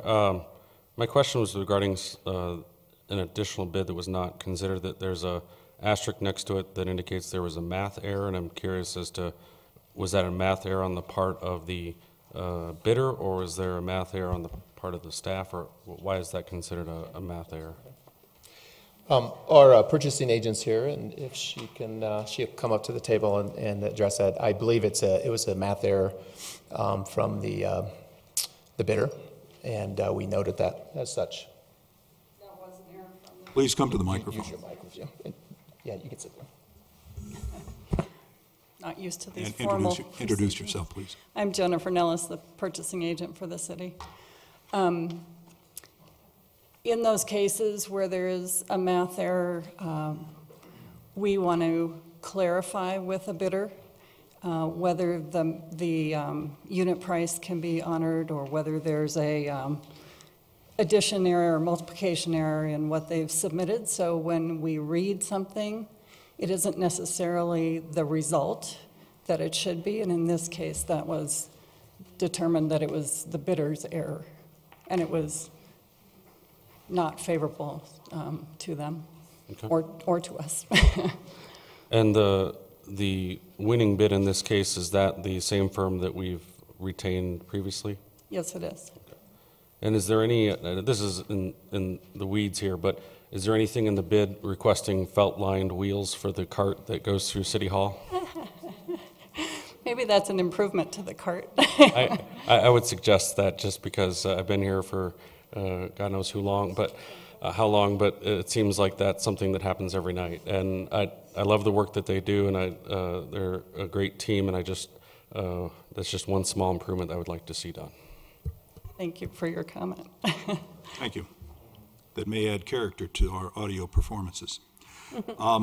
Is there any discussion on consent agenda item number 1A? Seeing none, would the clerk please poll the council? Motion carries 6-0. Thank you. Ms. Dozman, would you please introduce item number 5?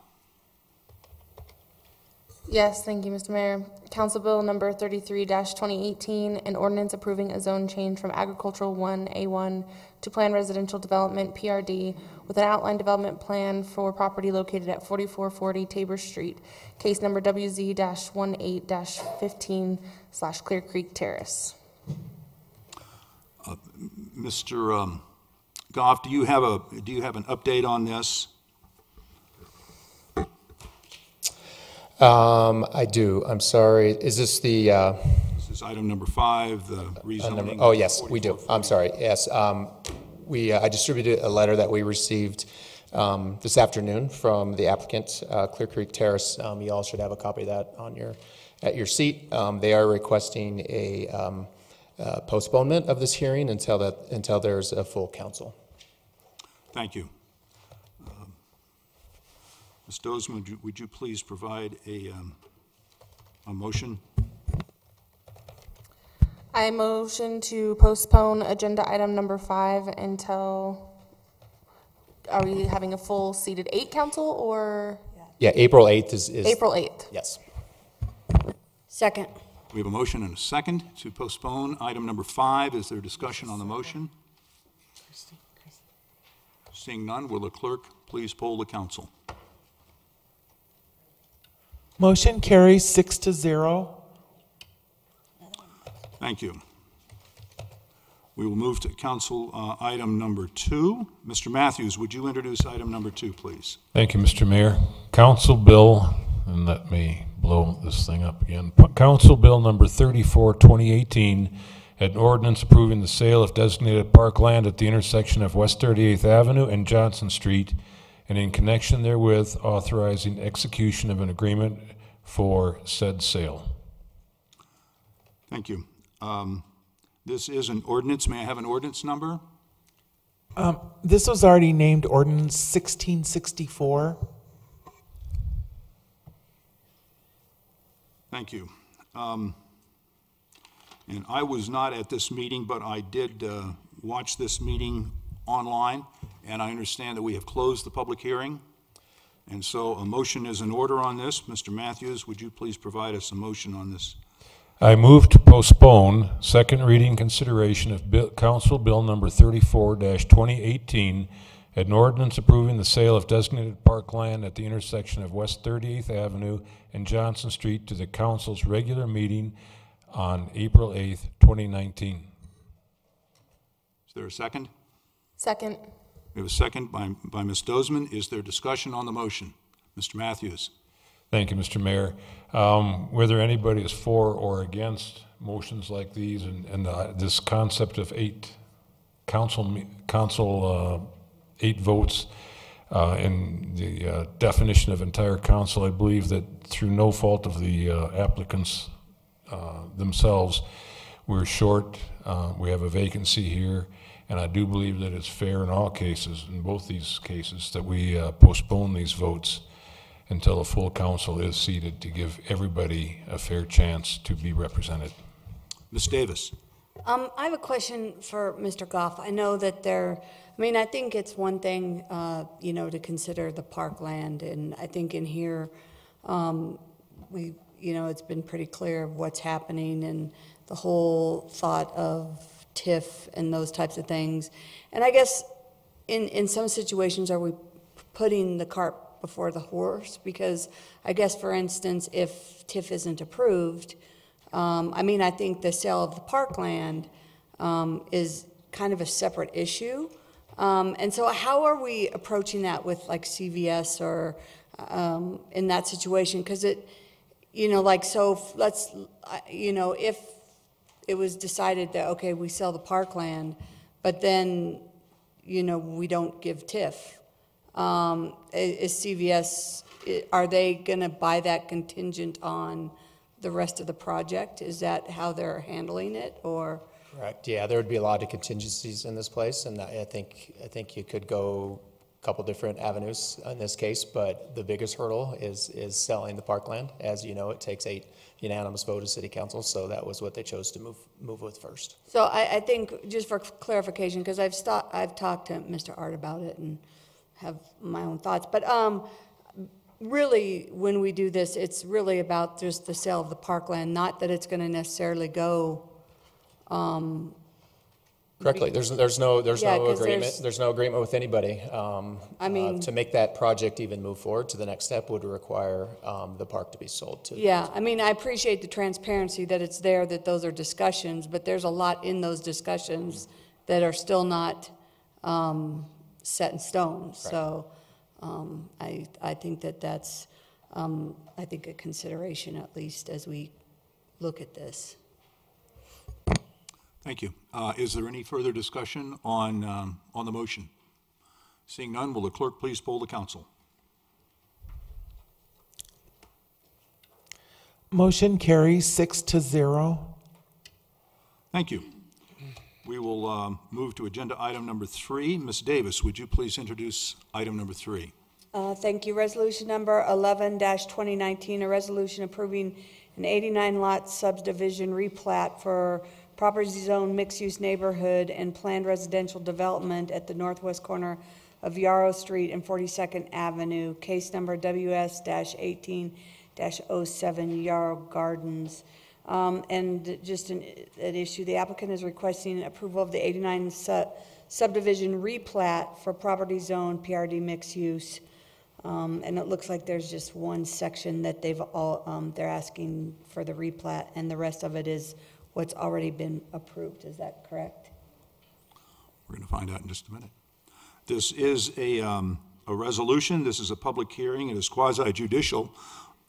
I want to open the public hearing. If you intend to speak on this, would you please rise and let me swear you in? I'm opening the public hearing. Do you promise to tell the truth as you understand it in this matter? Thank you. Please proceed. Mm-hmm. Just because he's got those apartments across the street from him.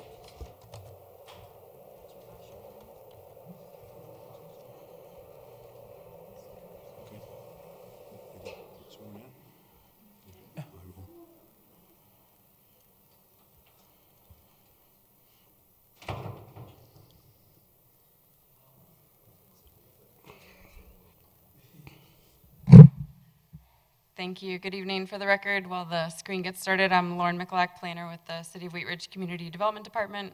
Before I present this case, I would like to enter into the public record the contents of the case file, the zoning ordinance, the subdivision regulations, and this digital presentation.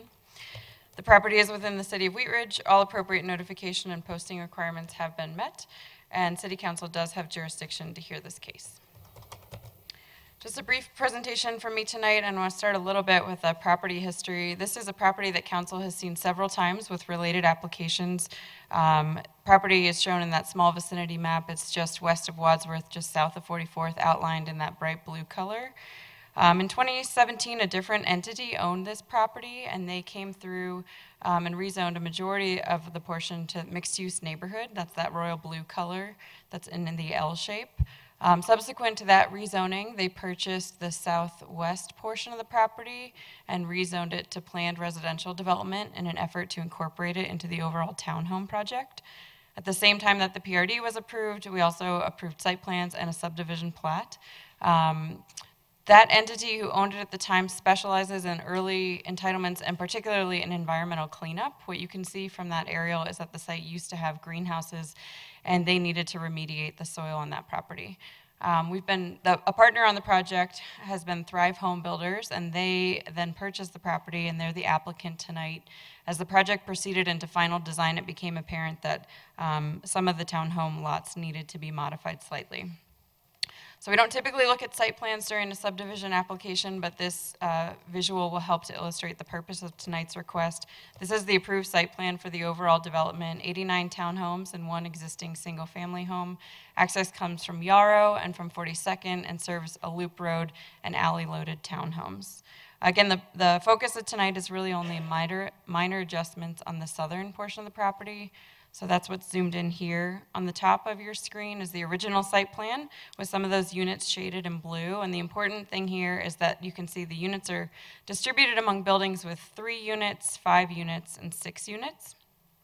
Based on that final design of the townhomes, the reconfiguration is removing the triplexes and redistributing the same number of units into buildings with 4 and 5 units. The result is that because each of the townhome lot was platted separately, the shifting of those units requires that the lot lines also shift. So the blue illustrates essentially the shifting of those lines. Likewise, there are several tracks in this area, and several tracks are being modified as a part of this request. Those are highlighted here in yellow and orange. The tracks on the eastern and western ends, the changes are so minor in those widths that the difference is indiscernible in this view. The tract in the middle, you can see, has to shift as the sidewalk shifts to the west. The process for reviewing a replat is the same as the process for reviewing a new subdivision. So because the number of lots that are affected here, we process it as a major subdivision. It was the original plat that created lot lines, dedicated right-of-way, created easements. In this case, the only change are those few lot lines and tracks that are shifting. There's no change to other units. No change to the total unit count, no change to other easements or the overall design. We looked at civil drainage reports and traffic reports as a part of that original approval. We did send this on referral, and no referral agencies expressed any concerns. The Public Works Department has found the plat to be approvable. We did not receive any public comment in advance of this hearing tonight, which is a 2-week noticing period. Planning Commission did review the application and recommend approval on January 17th, and staff is recommending approval with one standard condition relative to the payment of fees in lieu of parkland dedication. That is the end of my presentation, and I'd be happy to take any questions. Thank you. Before we go to questions from council, I want to open it up to public comment.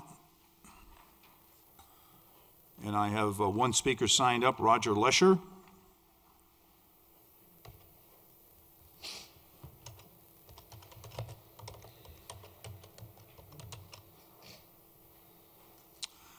And Mr. Lesher, will you confirm for me that you were properly sworn in when I swore everyone else in? Or? I was half bent over, and I couldn't move that fast. That's all right. I had word that you had raised your right hand and sworn, so please continue. I do.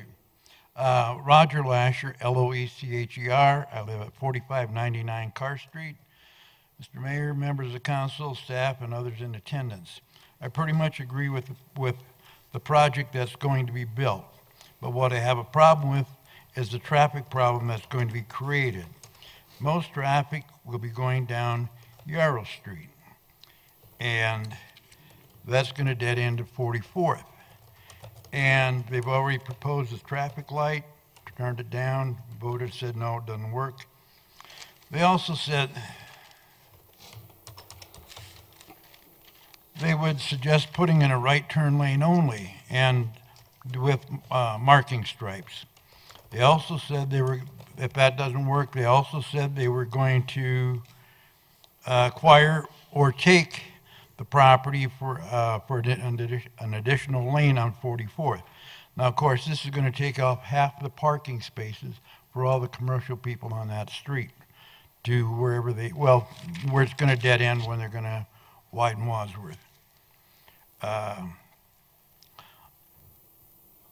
also take great umbrage with Mark Wahlberg's statement, if they develop the Grawl property, we'll make them put in a street, meaning the extension of 42nd through more commercial property.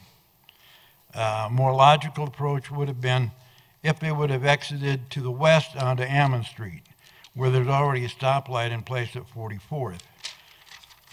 And maybe there's another better plan out there, I don't know. But I don't think it's too late to correct this problem, and I think that should be looked into a little bit farther for the future. Thank you. Thank you. That is all of the speakers that I had signed up to speak. Is there anyone here tonight who is not signed up to speak but would like to speak on this matter? You may come forward now. There are none, so I will opening questions to council. Mr. Matthews. I have to ask, in the paperwork here, it says it became apparent that several of previous plotted lot lines would need to be adjusted, which is one step down from obvious. What changed? So the applicant may be able to elaborate, but essentially with the the property changing ownership from the early entitlement company and the folks that cleaned up the property to the actual builder, their business model and the construction designs as they went to final design, the triplex was not a cost-efficient method of construction, so they redistributed the units among the 4 and 5 unit buildings. Thank you.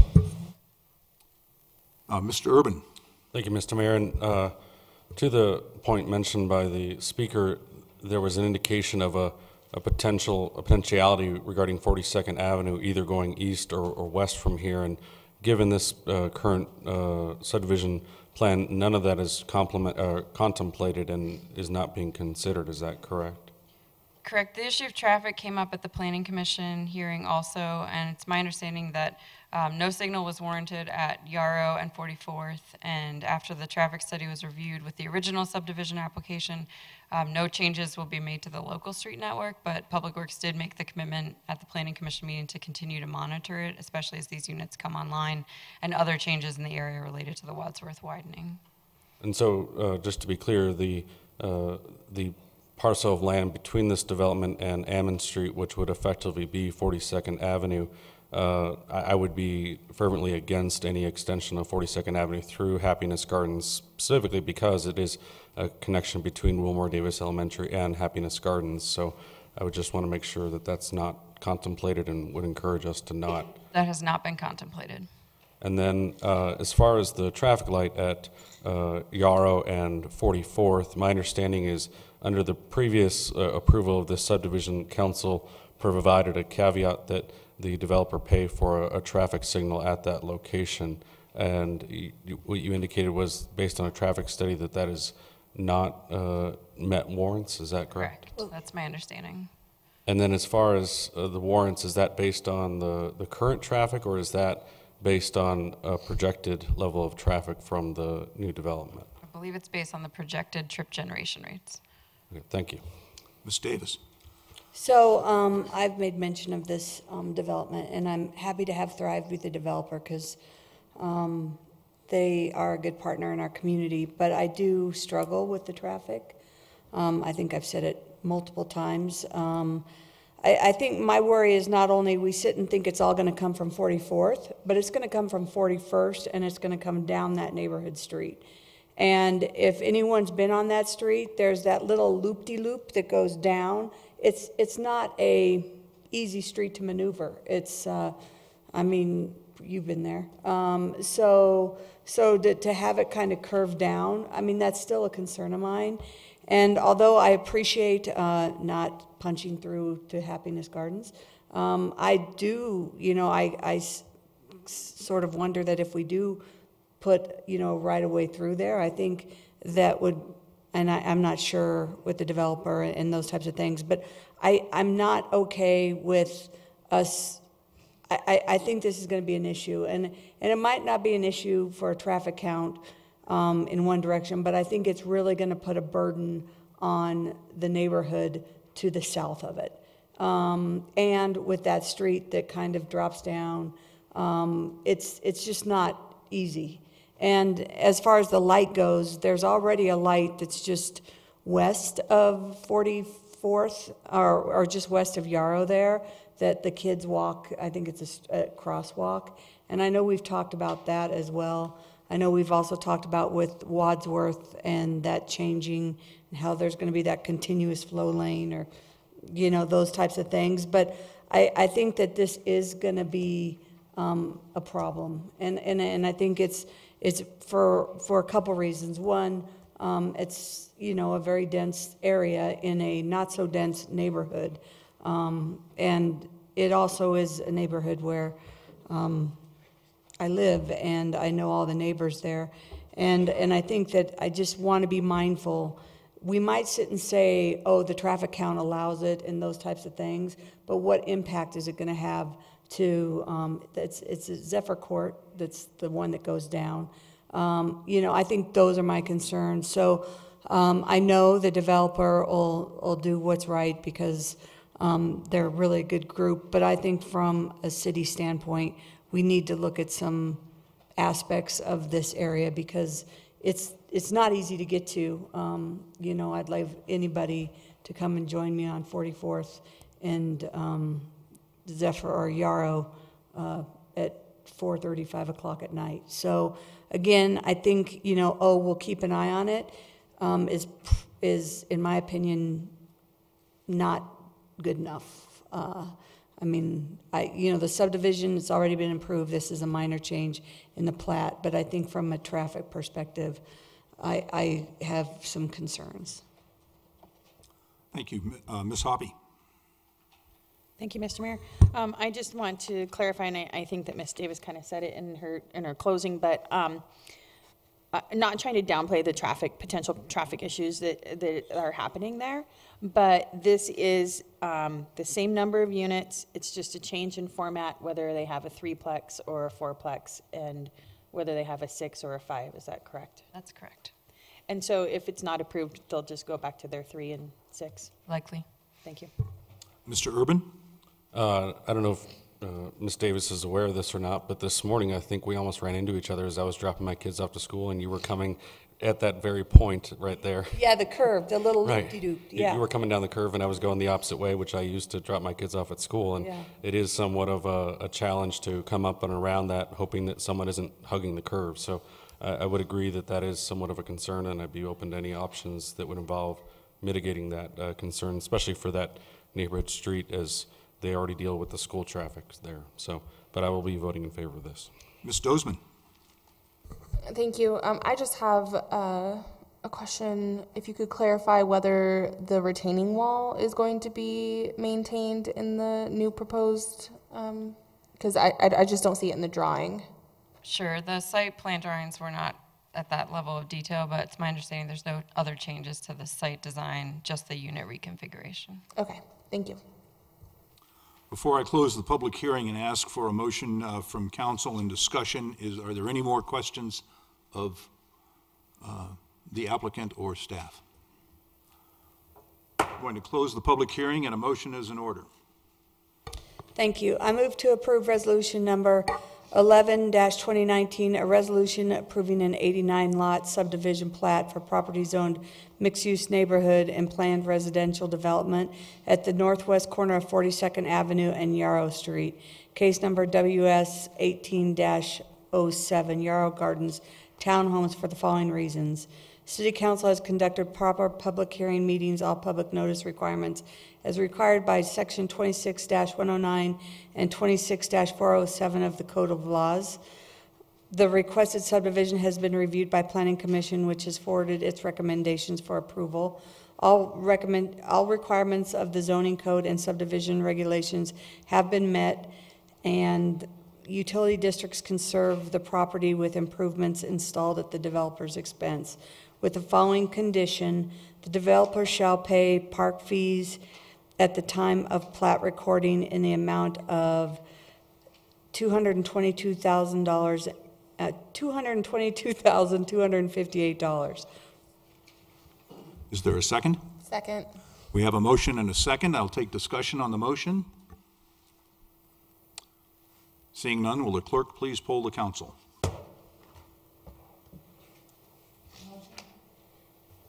Motion carries 6-0. Thank you. That brings us to item number 4. Mr. Urban, would you please introduce item number 4? Thank you, Mr. Mayor. Council Bill number 01-2019, an ordinance amending the Wheat Ridge Code of Laws to regulate the creation of flag lots. At issue, Article 4 of Chapter 26 regulates the procedures for and the manner in which land can be subdivided. Those regulations allow flag lots, but they are not encouraged. Procedurally, subdivisions of 3 or fewer lots are permitted to be approved administratively without a public hearing. These two topics have been points of discussion at several city council meetings in late 2018. Based on council direction, the proposed ordinance, if approved, would not allow a subdivision containing a flag lot to be approved administratively, requiring at a minimum a planning commission public hearing. This is a public hearing and an ordinance on second reading. Do we have an ordinance number? This will be ordinance number 1665. Thank you. And Mr. Goff, do we have a presentation on this one? We have some brief comments from Ken Johnstone. Okay, thank you. This is a public hearing, and I would like to open the public hearing now. Mr. Johnstone. Thank you, Mayor. Just very briefly, no additional presentation beyond Councilmember Urban's introduction, but I just wanted to note that we distributed in your seats at the dais this evening a list, at Councilman Matthews' request, a list of all the subdivisions that have been processed through the administrative process in the last 2 years, in 2017, 2018, and we don't have any that have been yet submitted during 2019. Thank you. Before we go to questions of council, I would like to I want to open the public hearing and invite the public to speak. I have a list of speakers. When I call your name, if you'd come to the podium and adjust the mic and give us your name and address and spell your last name. And we will start off with Mr. Chris Chidley and Mr. Walter Lamandola on deck.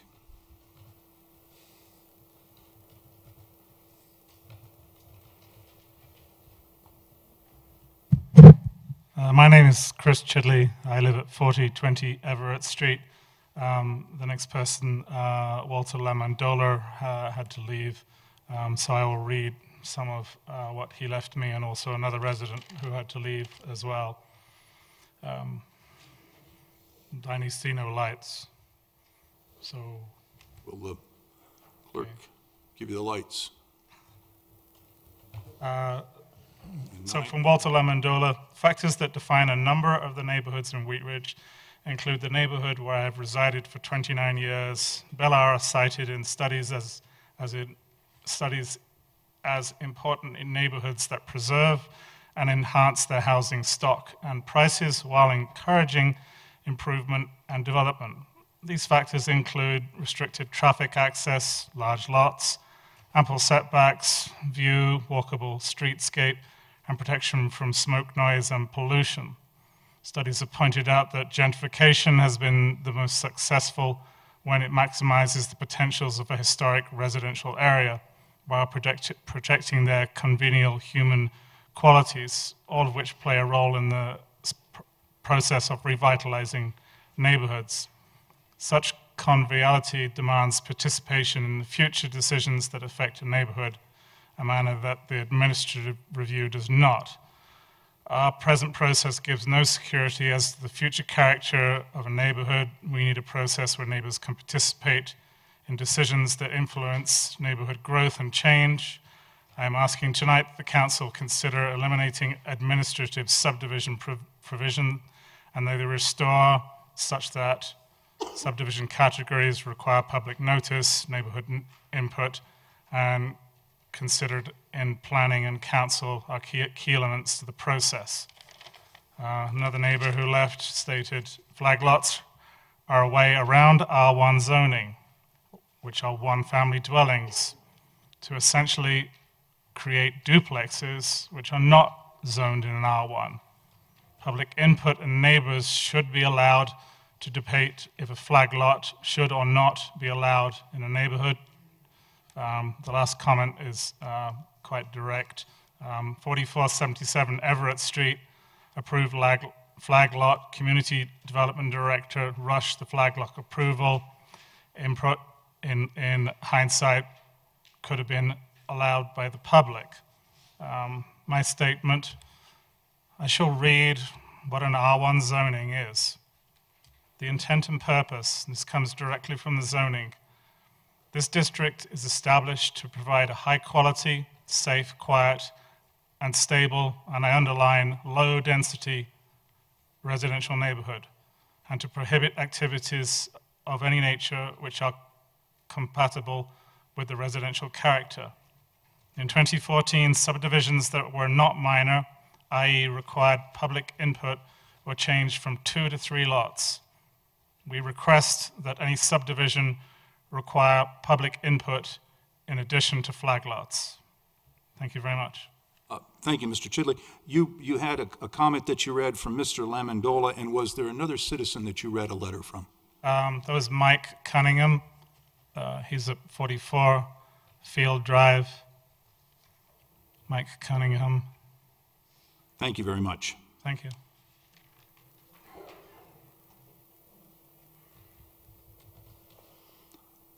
Our next speaker is Karen Jenny and Molly Mayfield on deck.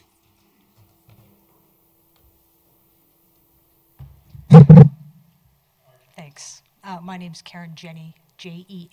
I live at 4070 Field Drive. I spoke, I think, in December when we were talking about the development at 4055, now 4077 Field Drive. And I just wanted to thank you, first of all, for moving forward in this way to try to get more neighborhood input into, at least into flag lots. I think it's a step in the right direction. I spoke and still strongly feel that it's important to have the neighbors involved in any of these decisions. That as people who don't intend to live in a house, buy a property and change its character, they have less invested in the community. It's important to allow the neighbors to have a say. So through this proposed change to make flag lots not be done by administrative subdivision, I appreciate that.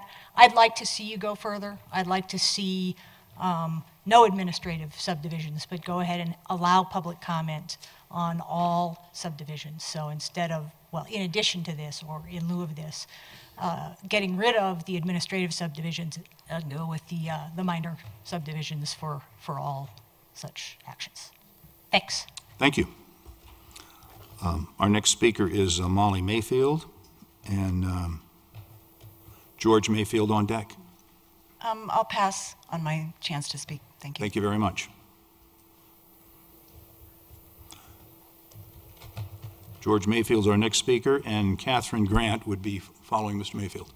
Hi, George Mayfield, 4065 Field Drive in Wheat Ridge. Just want to support the proposal that's to get neighborhood input on the administrative flag lots. Yeah, thanks. Thank you. Our next speaker is Catherine Grant, and I have Carol Matthews on deck. I'm also speaking on behalf of Elizabeth Grant, who was sick with the flu this evening.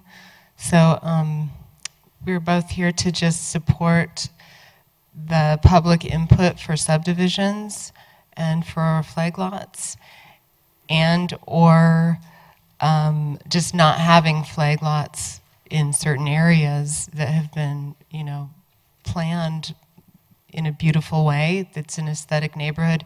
We do not want high density housing in our neighborhood. We don't want the character of our neighborhood to change once that, somebody comes in and buys a house in that neighborhood. If then the quality of the neighborhood changes, that changes the value of the investment, that changes the value of their property. Not only that, but it's offensive to me personally that somebody would buy property in a beautiful neighborhood and just change it so drastically just for their own investment to create a rental for themselves or income for themselves at the expense of their neighbors and without the neighbors being able to give input. So we would just really like to go back to how it was 2014 and before, where there was public notice and public input for flag lots, and not having just one person make that decision who doesn't live in the neighborhood. So thank you. And this is also Elizabeth Grant. Thank you. Our next speaker is Carol Matthews. Carol Matthews, 3851 Hoyt Street. Tonight I'm here to speak on the agenda item, flag lots, and to urge the City Council to amend this item to be the revocation of all administrative subdivision provisions per Article 4, Section 26-406 of Wheat Ridge Codes and Ordinances.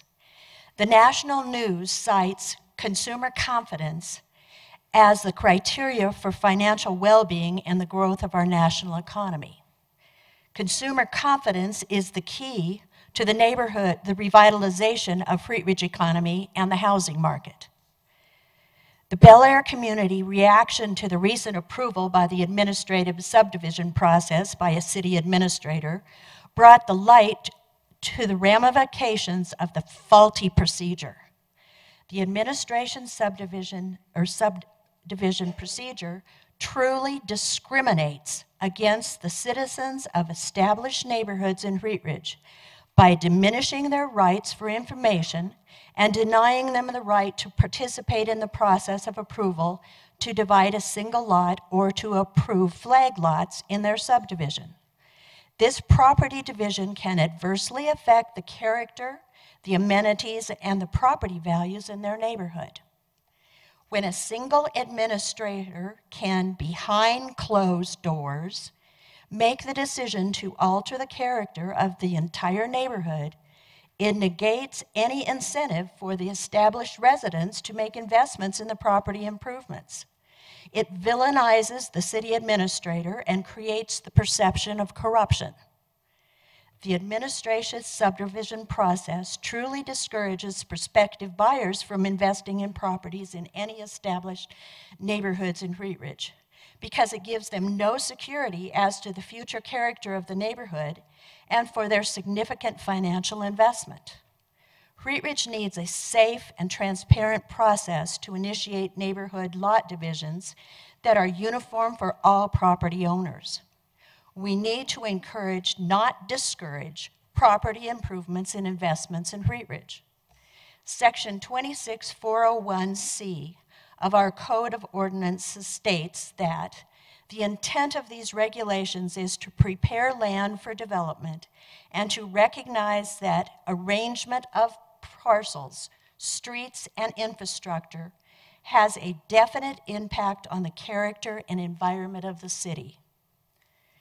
Eliminate administrative subdivision provision. Restore it to minor subdivision category, which provides for public notice, neighborhood input, and review by the Planning Commission and the City Council.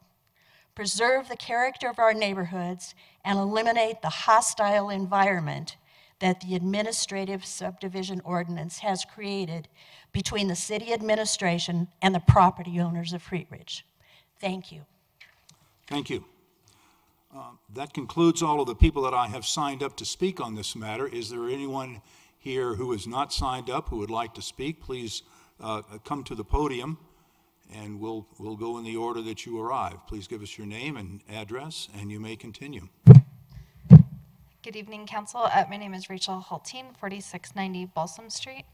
And I have been watching with close interest as this has evolved from sort of the state of emergency last fall, which feels like 20 years ago, as it has been thoughtfully reconsidered and has come to the point tonight. And I think what I've heard the speakers say tonight is that there's concern around opportunities for community input in important city discussions and decisions that are made. So my request tonight is that if you are considering anything other than just the approval of the flag lot issue, which is what has been shared and published and what the community was expecting to discuss tonight, that you table it and go through another transparent and well-developed public process so that everyone in the city who would be impacted by the decision to eliminate all administrative approvals has a chance to review and be here tonight to speak. I feel like we got here tonight in part because a very small number of people who have a lot of concern for their neighborhood, brought this attention forward, and council responded and has thoughtfully adjusted and has come to, I think, a great output from that original point. If we were to pivot at all, we'd actually be working against the idea of transparency and opportunity for citizen engagement. So if council does want to consider the petitions that they've heard tonight, to consider other eliminations of administrative review, that it is handled in the same process that we do any of those, and that it is put forward as a agenda item, and everyone in our city has an opportunity to come and be heard about that. Thank you. Thank you. Yes, sir. Please come and introduce yourself. And hello, my name is Michael Pisney. I live at 9801 West 32nd Avenue, Wheat Ridge. Raise the mic up just a little bit. So. Sorry, did you get all that? You want me to repeat it? No, you're good. Pisney. I just want to really echo what I'm hearing here today and say that, you know, I'm in support of this, the review process and the public hearing component. Recently, there was a neighbor or someone that came in and purchased a property that was really run down. The whole neighborhood was really anxious to hear who was going to buy that property and what they were going to do with it. It was a large, almost acre property. And then really myself and several of the neighbors, you know, were soon very sad with what we've been told by those folks who are currently renovating that house, that they want to split the lot, and that they're planning on building in basically what would be the backyard, which is also directly in the view of about 4 or 5 of us, our mountain view. So when we saw that this was coming up and had heard that it had been a topic before, we were excited and pleased, and you know, I just really wanted to come today and say, you know, that we're in support of this as a neighborhood. And you know, the other component for us was that, you know, there was no, well, we're going to live in the first house or the second house. These were people that live in Bailey, Colorado, and they want to make $1 million on this. And that's really sad to hear and to see that that's the purpose behind it. And it's not about Wheat Ridge. It's not about the neighborhood. It's purely about making money in splitting the lot and building another house. Thank you. Thank you. Yes, sir. Come forward. Hello. My name is Jeffrey Sheeter. It's Schitter. I'm at 7595 West 48th Avenue. I just want to say a few words that I think that the City Council of Wheat Ridge has a very important task ahead of them. We're right next to Denver. Things are exploding. People are moving in. Investment is coming in droves. Like the gentleman just said, there's people for, you know, outsider investment that aren't interested in the neighborhood. They're not interested in the territory. They're interested in making $1 million. And I understand it, and I'm all about property rights. At the same time, that goes both ways. People are invested in their neighborhood. It's their biggest investment they make in their lives in most cases. And the city of Wheat Ridge needs to be aware of that and needs to take that in consideration and have a transparent scenario, have someone beyond a single person who can make that decision. It needs to be shared. It needs to be, you know, brought out in the open. I left Northwest Denver. I lived in Northwest Denver for, 12 years. And I left there for a reason. And I came to Wheat Ridge for a reason, because Wheat Ridge is special. And I really love this community, but it's going to be changing a lot. I just encourage you all to get a handle on it and to do what you can to ensure its smart growth. Thank you. Thank you.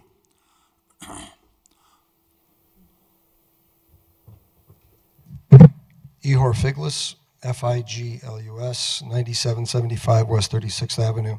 I'd like to express my opposition to the proposed change in the ordinance.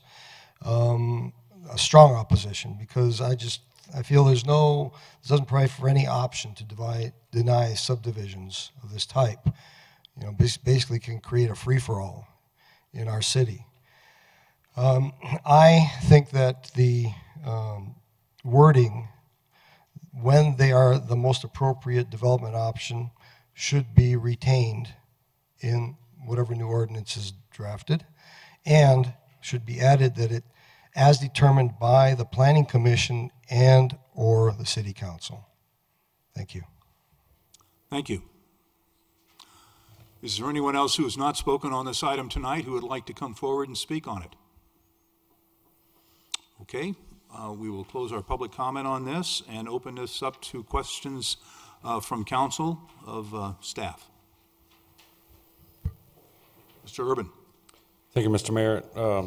My question for staff is regarding Part C of the subdivision design section of Section 26-411, where it indicates the criteria in which a flag lot is permitted, although not necessarily encouraged.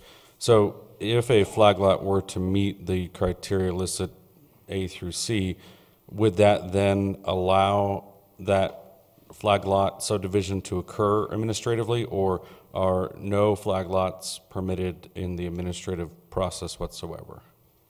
The latter.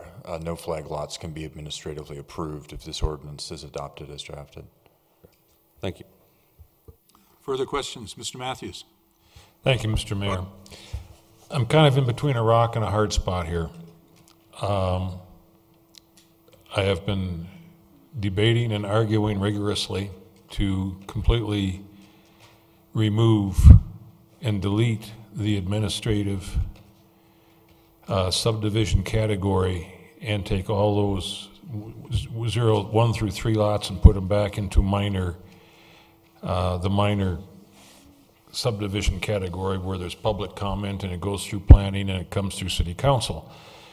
So I'm totally in favor of this motion, and I don't want to mess this up. It's a step forward, at least, towards, I think, what we've heard, and that people want to have a say in their environment.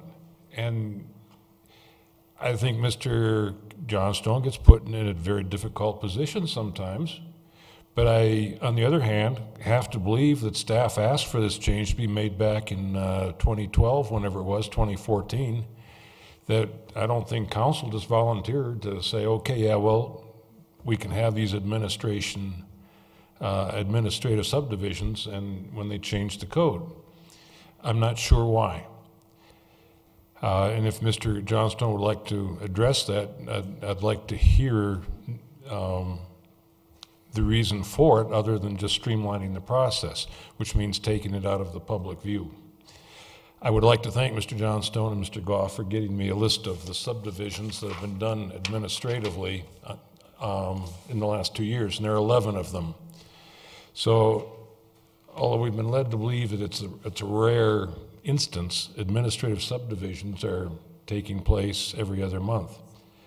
And the people that live around them don't have any chance to say what's going on.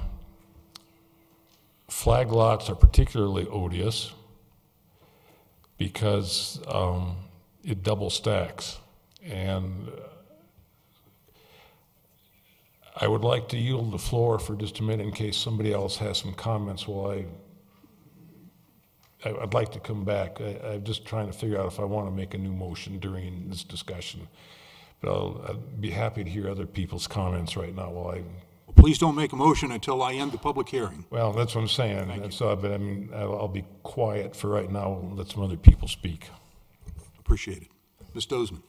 Thank you, Mr. Mayor. So I agree with this ordinance, and I am in support of it and will vote yes. But I also would like to have a broader conversation about why that change was made, what it would look like if we were to have minor subdivisions go back to either Planning Commission or come to council. I don't want to throw this out entirely, and I feel like we do owe it to the community to have that discussion, have that transparency. So whether you and I choose to have that discussion at a study session and just kind of see where that conversation goes, I would definitely welcome that and support you in that. But as of tonight, I do want to vote on this issue, and I am voting yes. Thank you. Additional, Mr. Urban. Thank you, Mr. Mayor. In talking with some of the members of boards and commissions, one of their largest complaints is their lack of ability to have any sort of decision-making capabilities or other abilities to affect change, and they felt somewhat hamstringed in their roles as a member of a board or commission, and I think that this particular resolution or this particular ordinance gives power back to the Planning Commission to actually make decisions within the process. And so as much as we're having trouble finding people to serve on various boards and commissions, I think this is one good step in making sure that we're making good use of our various boards and commissions to place this authority within the commission to allow these decisions to be made at the Planning Commission level. That being said, some of the reasoning behind this tangential issue of removing the administrative subdivision altogether was that the removal of these subdivision cases from our docket, if you will, would help us because we have an enormous load to deal with. But when we look at it, we don't have that very many administrative subdivisions to consider. And so when that time comes, and if that is to be study session, I would encourage us to consider the fact that the number of cases that were brought forward in 2017, 2018, and 2019 is but a handful when spread out throughout the year, and that is not an undue burden upon council to consider. So I would be in favor of discussing the removal of the administrative subdivision process as it relates to this hearing here today and the issue brought before us. I wouldn't want to muddy the waters, and I would like to see us plant this flag and take care of this issue and do away with the administrative subdivisions, administratively subdivided flag lots. Thank you. Mr. Keeter. So, Mr. Johnson, on the chart, I think we're all aware of one flag lot approval on this. Were any of the other approvals on this chart, did they involve flag lots? I can't answer that definitively, but not to my recollection. Okay, thank you. Ms. Davis.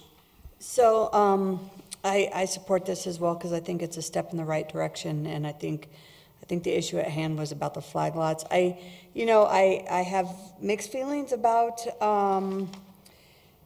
the changes, although I think, of the approval of all the subdivisions, the 2-lot subdivisions, 3-lot subdivisions, or consolidations. And I think it's because I know when we've talked in study sessions with Mr. Johnstone and his team, I think the worry is that it gets difficult because it gets, and I think it's important to be consistent, and I think that it's difficult with every situation because every situation is a little different, and I think a lot of it, when you get a lot of neighborhood feedback, then the council kind of moves towards that feedback and not the consistency of what they might look at from an administrative standpoint. And I'm going to just bring up something that we were seeing with some of this density and the thing that we saw just before, the Yarrow subdivision, very dense around a school, and all of the above, which were all, and we approved it, but then we used those same factors to not approve several other ones.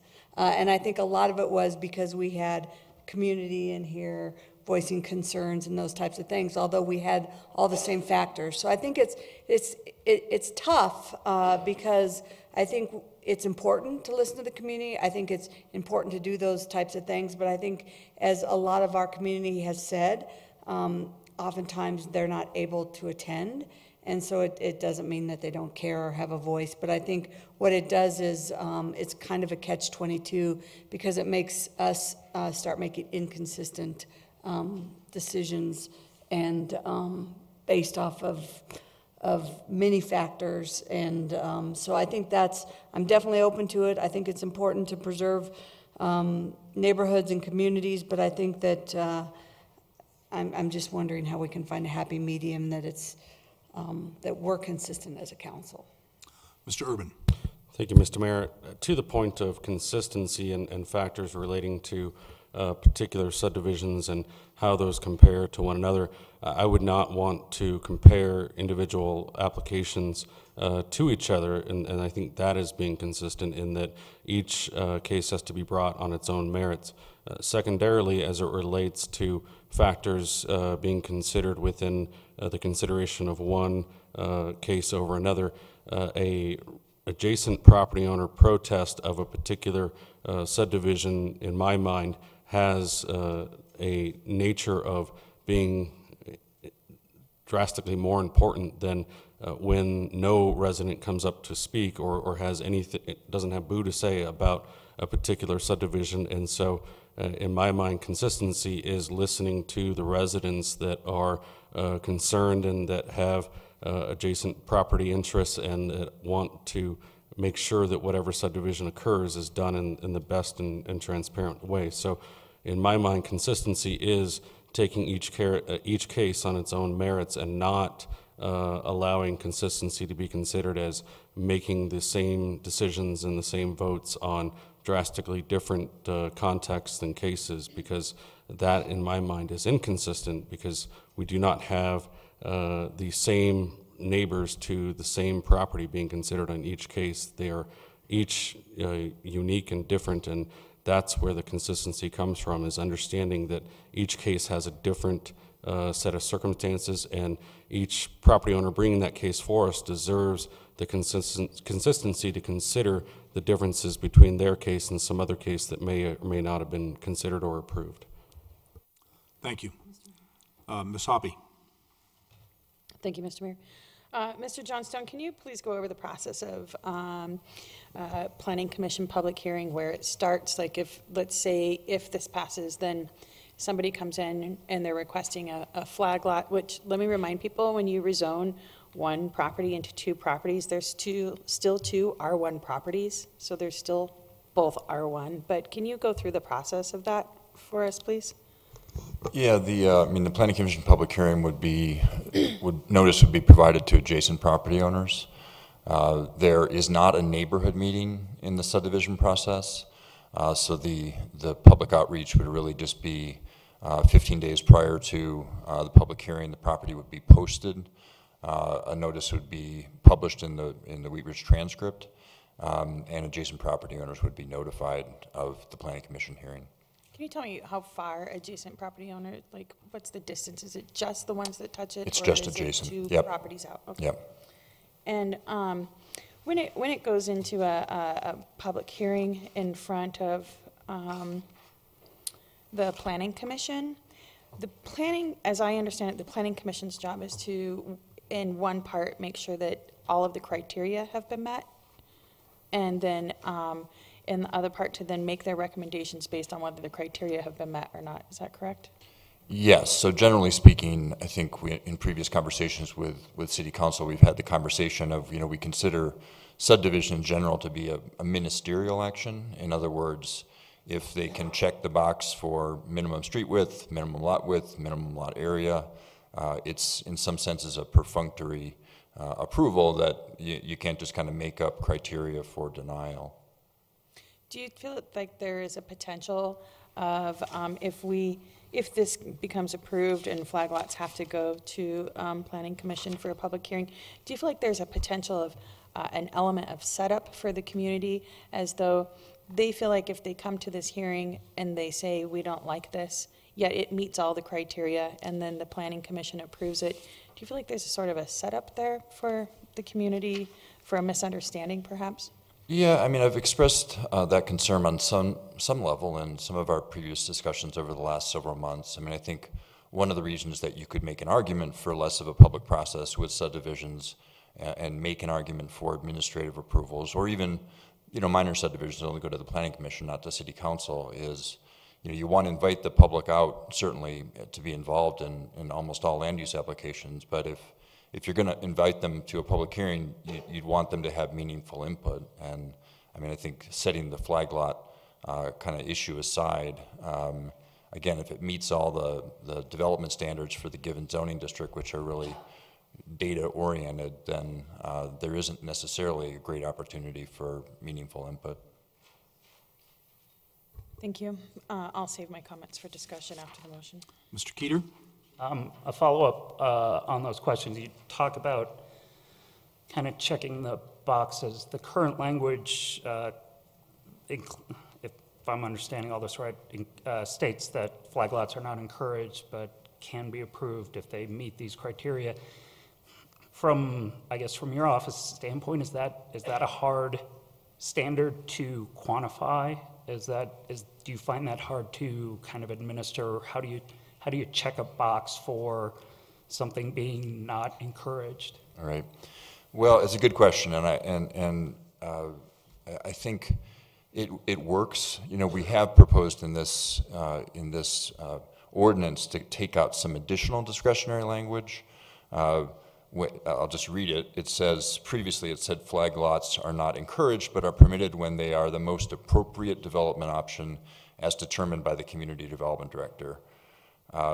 We've taken out that are the most appropriate development, we proposed to at least, as determined by the community development director, because in my mind that gave me a lot of discretion without really defining what that discretion was supposed to mean. So we think it's a cleaner ordinance to say they're not encouraged, but are permitted when they meet the 3 criteria, and make it a little more cut and dry. That's been our proposal. I say it generally works though, because I think, you know, if we were looking at a piece of, you know, a 50-acre piece of land, we don't have a lot of those, but I think we would take that and we would say, we probably don't want to see a flag lot in this subdivision, right? Because they're not encouraged. That said, you know, there are a lot of properties in Wheat Ridge that, whether the community likes it or not, and then certainly I understand people have opinions on flag lots, but they lend themselves to flag lots, and the reason for that is basic geometry. We have a lot of large parcels that are zoned, you know, R1 with a minimum 12,500 square foot lot size, and you know, you might have an acre property. So it's pretty easy to create a situation where you have a fairly traditional flag lot where you've got a front lot that, you know, might be 15, 20,000 square feet still, and you can carve off a back lot that's of equal size, because a lot of lots in Wheat Ridge are deep. Additional, before I close the public hearing, does anyone on council have any more questions of staff on this matter? And I'm going to close the public hearing, and a motion is in order. Mr. Urban. Thank you, Mr. Mayor. I move to approve Council Bill number 01-2019, an ordinance amending the Wheat Ridge Code of Laws to regulate flag lots on second reading, and that it take 15 days after final publication. Do I hear a second? Second. Okay, we have a motion and a second. Is there discussion on the motion? Ms. Hoppy. I won't be voting for this. I don't think it's the appropriate way to address this. I think that the appropriate way to address this would be to change the criteria so that it changes the way anyone who applies for a flag lot has to apply. So not for it to go to a public hearing that could potentially send the wrong message, that the neighbors have the opportunity to change what's going to happen with the flag lot.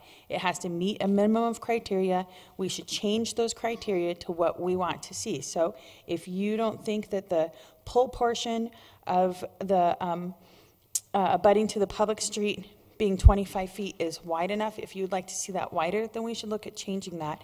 I also said this during the study session when this went to a consensus. I said that we are getting ready to move straight to an ordinance without it going through the proper study session. And so I feel like it's the absolute wrong way to do it. We have also asked to look at things like overlay zoning and things like that, which had also came out of that study session, which we will be doing. And we also looked at, and there was a request for a consensus to remove all subdivisions out of administrative review, out of administration, and into the Planning Commission and City Council, and that didn't pass. So I will be voting no on this. I feel like it's short-sighted and was done in short order, as everything that has happened with the whole emergency ordinance, the emergency moratorium from that night that it even started. Mr. Keeter. I agree with Ms. Hoppy, and I believe I will also be voting no on this. The sense, and I did watch the original marathon meeting when there was a lot of discussion about this. This has the feel of a citywide solution to a specific response to a specific property and a specific issue. And just as a general rule, I'm not sure that's actually the best way to make policy. And so I would be in favor of further discussion and further study to determine what sort of impact this actually would have, including the number of flag lots. I'm aware of one up in my district, and but only by walking past it, and I've never heard any outcry over it. And so I think I would also like to see more information as to what the actual impact of this would be before I could be in favor of it. Thank you. Additional discussion? Mr. Matthews. I just want to make sure these are working. Is anybody listening out there? Can they not hear the people say that they don't want things to happen behind closed doors? They don't want actions to be taken that affect their neighborhoods where they have not even have any notice. They don't want things to happen without any of their input. Hello. We already have nationwide, statewide, countywide, citywide people complaining because of the deep state, because of things that take on bureaucratically, and they feel hopeless and helpless. We've had people come up here and speak to us and say, well, nobody listens to the little people. We're the little people. The most important part of our job is to listen to people and then make the hard decisions. And when this code got changed into being administrative, we abdicated our basic responsibilities. And I also take issue with the fact that we have to handle each case the same. That's like saying everybody's guilty or everybody's innocent when it goes to court. You have the same law, but you have 12 people that go and listen and consider the facts. And in two different cases, they can come out with a guilty or an innocent verdict, depending on the individual case. And there's plenty of precedent for us to make arbitrary value decisions.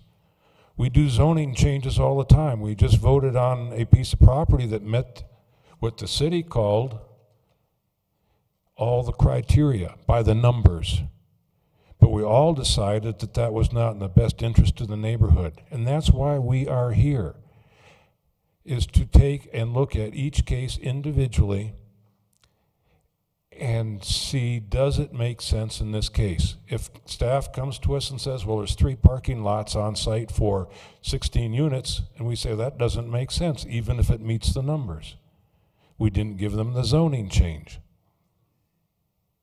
That's why even judges can sometimes put aside a verdict if they think something is wrong, even though it may have gone down by the numbers. That's our job. And maybe one neighborhood may not mind having a flag lot, another neighborhood might. And that's why you have to have some discretion. That's why we're here. The idea of us being here isn't to create ordinances to where we don't have to make tough decisions. We should be making more ordinances and taking back more of those tough decisions so the people's elected representatives are held to do their jobs. And at the very least, I'm going to not make a motion tonight to change this into all administrative subdivisions should be deleted. I will stay with the strict intent of this motion and deal strictly with flag lots. I don't want to muddy the waters, but I'm not going to go away. I've made that decision tonight. I will make a different motion in a minute. Other than the fact that we have to, in this motion, we have to remove, because this is going to planning commission, we have to remove some language that refers to the community developer. But I do not like the change in wording that they've put in there, and I think it should be worded differently. I think flag lots are not encouraged but permitted when they are the most appropriate development option as determined by the Planning Commission and the City Council. We need to have options. We can't just lock ourselves out so we can hide behind the words of an ordinance and say, well, sorry, that's what the ordinance says, we got to go with it, even if 100% of the neighbors in the area don't like it. That's not why we're here. I just lost my train of thought, I'm sorry.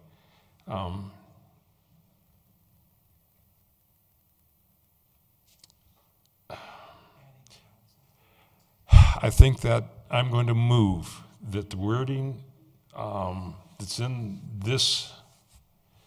Are you requesting, are you Yes. making an amendment to the motion? I'm making an amendment to the motion. Okay, please proceed. That the wording on, I don't have page 2 of this council action where it says flag lots are not encouraged, but are permitted when they shall meet the following criteria. And the portion there that's struck out, I think should be changed to say, but are permitted when they are the most appropriate development option as determined by the Planning Commission and the City Council. Can I make a suggestion on the wording of the amendment? Yeah, are we talking, let's not amend the notes, the staff notes on here. Can you make it in the form or where we are on the ordinance itself? Is that what you were suggesting? In part, it's page 3 of the ordinance, the top of page 3 of the ordinance, I believe. Section 3 of the ordinance is what's amending Code Section 26411C7. I believe that's what Councilmember Matthews is intending to amend, and he's right. The present language that says are not encouraged but maybe permitted when the most appropriate development option is determined by the, right now it says Community Development Director, and he's suggesting inserting the Planning Commission, City Council.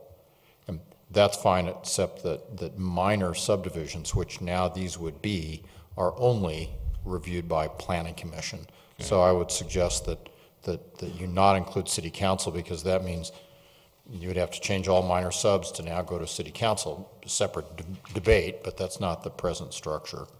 But if you wanted to retain the language about most appropriate development option, retain it, but substitute Planning Commission for Community Development Director, then I believe that accomplishes what you're trying to do. I'll accept that, thank you. Okay, that's my motion, and I'll ask for a second. Second. Okay, would you please show me, Mr. Dahl or Mr. Matthews, where in the ordinance what we are amending? Sure, it'd be Section 3 of the ordinance, which is the top of the third page of the ordinance. Okay. Would be, Section 3 would be changed to read, Section 26411C7 of the Regional Code of Laws is amended to require the creation of flag lots, is amended,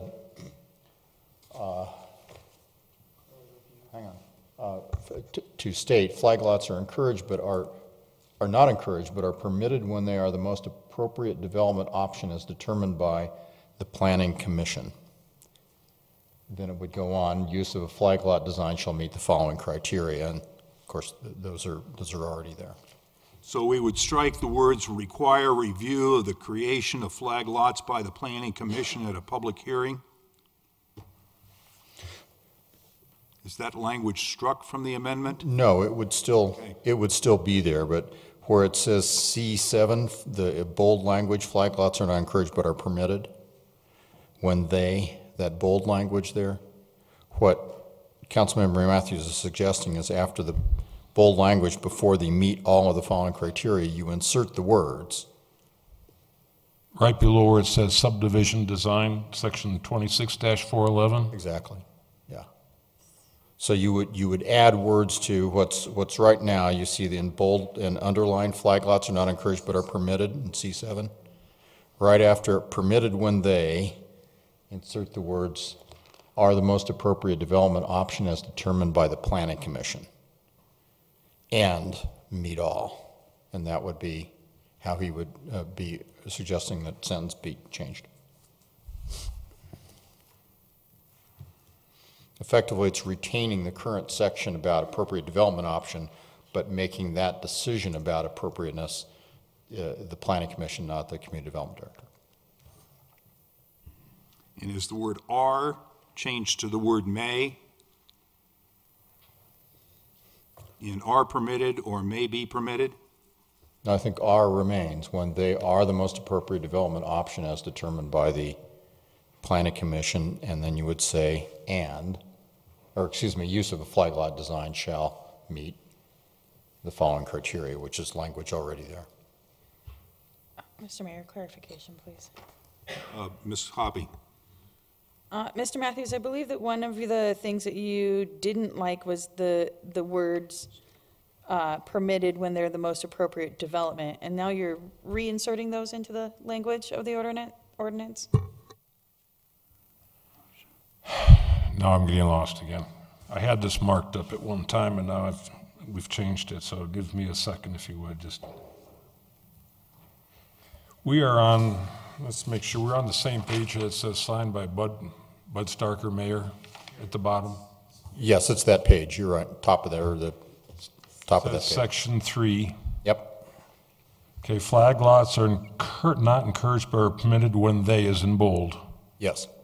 Okay, meet all of the following criteria. Correct. And if you want to insert Planning Commission in terms of appropriate development option flexibility, then that's where you would add it. Isn't it already under Section 3, flag lots by the Planning Commission at a public hearing as follows? Section 26-411, subdivision designs. C, lots. 7, flag lots are not encouraged but are permitted when they meet all of the following criteria. Doesn't that already say what you were wanting to say? Well, I got hung up here in the notes when staff crossed some of this stuff out, and then that's where I started getting hung up in the first place, because the whole idea of this is not to just have a, color by the numbers type of deal, but to have actual people making the decision.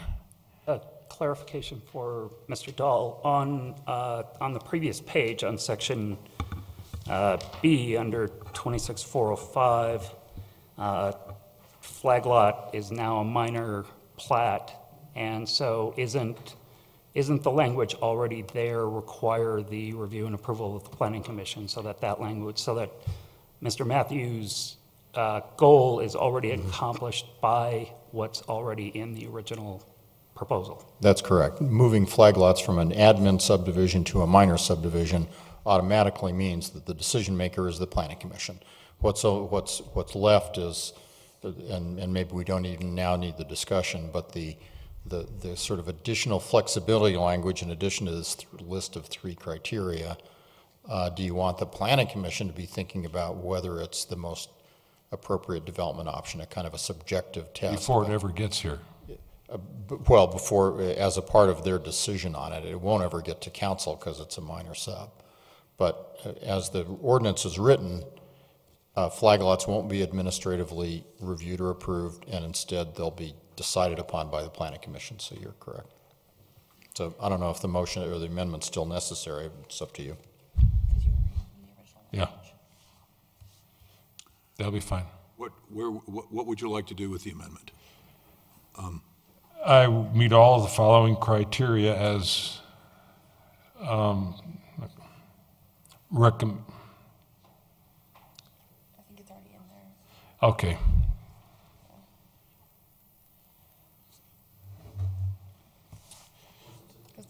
If it's a major subdivision of 5 lots or something, and there's that many flag lots in a major subdivision, then of course council's going to see a major subdivision anyhow, but that's really not subject of tonight's. Is your question that that the ordinance is drafted, do you feel there's a question that requires this hearing to be before the Okay, yeah. I'm going to, go ahead. I'm sorry, I'll withdraw my motion for right now. Thank you. Ms. And Dozier. if Ms. Dozier would withdraw the second. Yes, I withdraw. So it's confusing because we're going back and forth from the original language to the new language, and so it didn't quite fit. So yeah, thank you. Ms. Hoppy. Thank you. I am concerned that every time somebody who owns a property wants to do something different with their property should have to come to City Council. I think that's a little bit of an overreach for private property. And again, if it's going to a public hearing with Planning Commission, and their job is to make sure that it's fulfilling all the requirements, and you don't like the requirements, then we should be changing the criteria, not making different funny ordinances. We should be changing the criteria. If you want them to judge it on different criteria, we should be changing the criteria. So again, I think this is a muddy ordinance, and I still won't be voting for it. Pardon me, Mr. Matthews. Thank you. I have to ask, generally when we have things go to Planning Commission before they come here, we have a written record of the Planning Commission's decision, and they did approve this as I believe. Why is it not included in this record? They approved the ordinance? Planning Commission recommendation on the ordinance? The Planning Commission did unanimously recommend approval. I apologize that that was not attached to the minutes packet. are here. Attachment 3 are the minutes.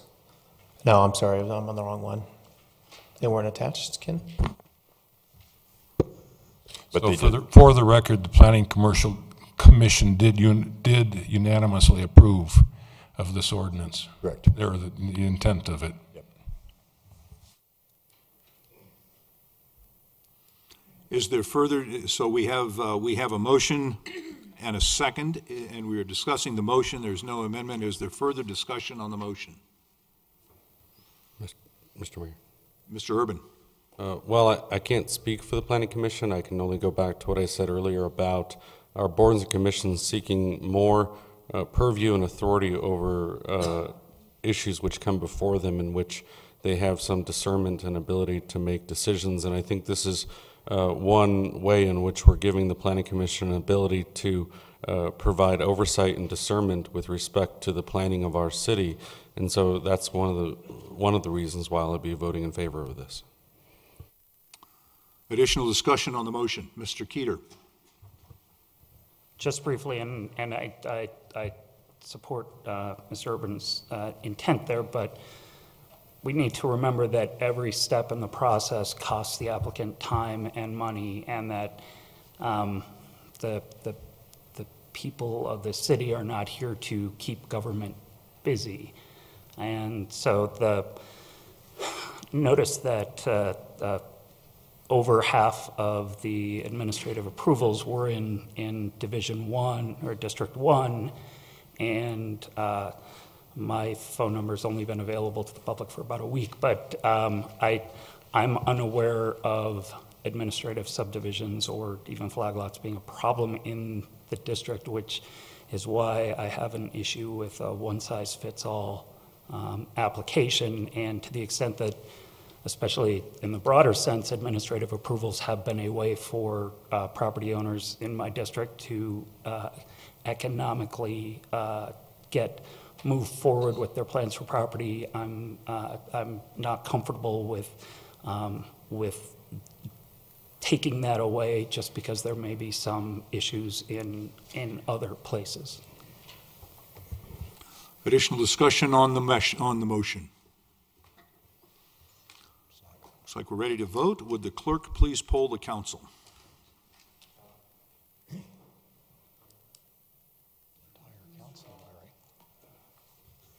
Mr. Dahl, this requires 5 votes, right? 5 votes. Charter 5.9 requires a majority of the entire council, so that's 5 votes. Okay.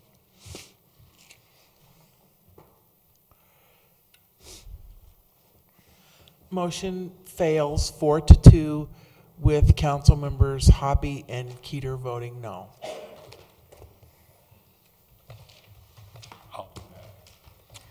Okay. That concludes the business portion of our program, our meeting.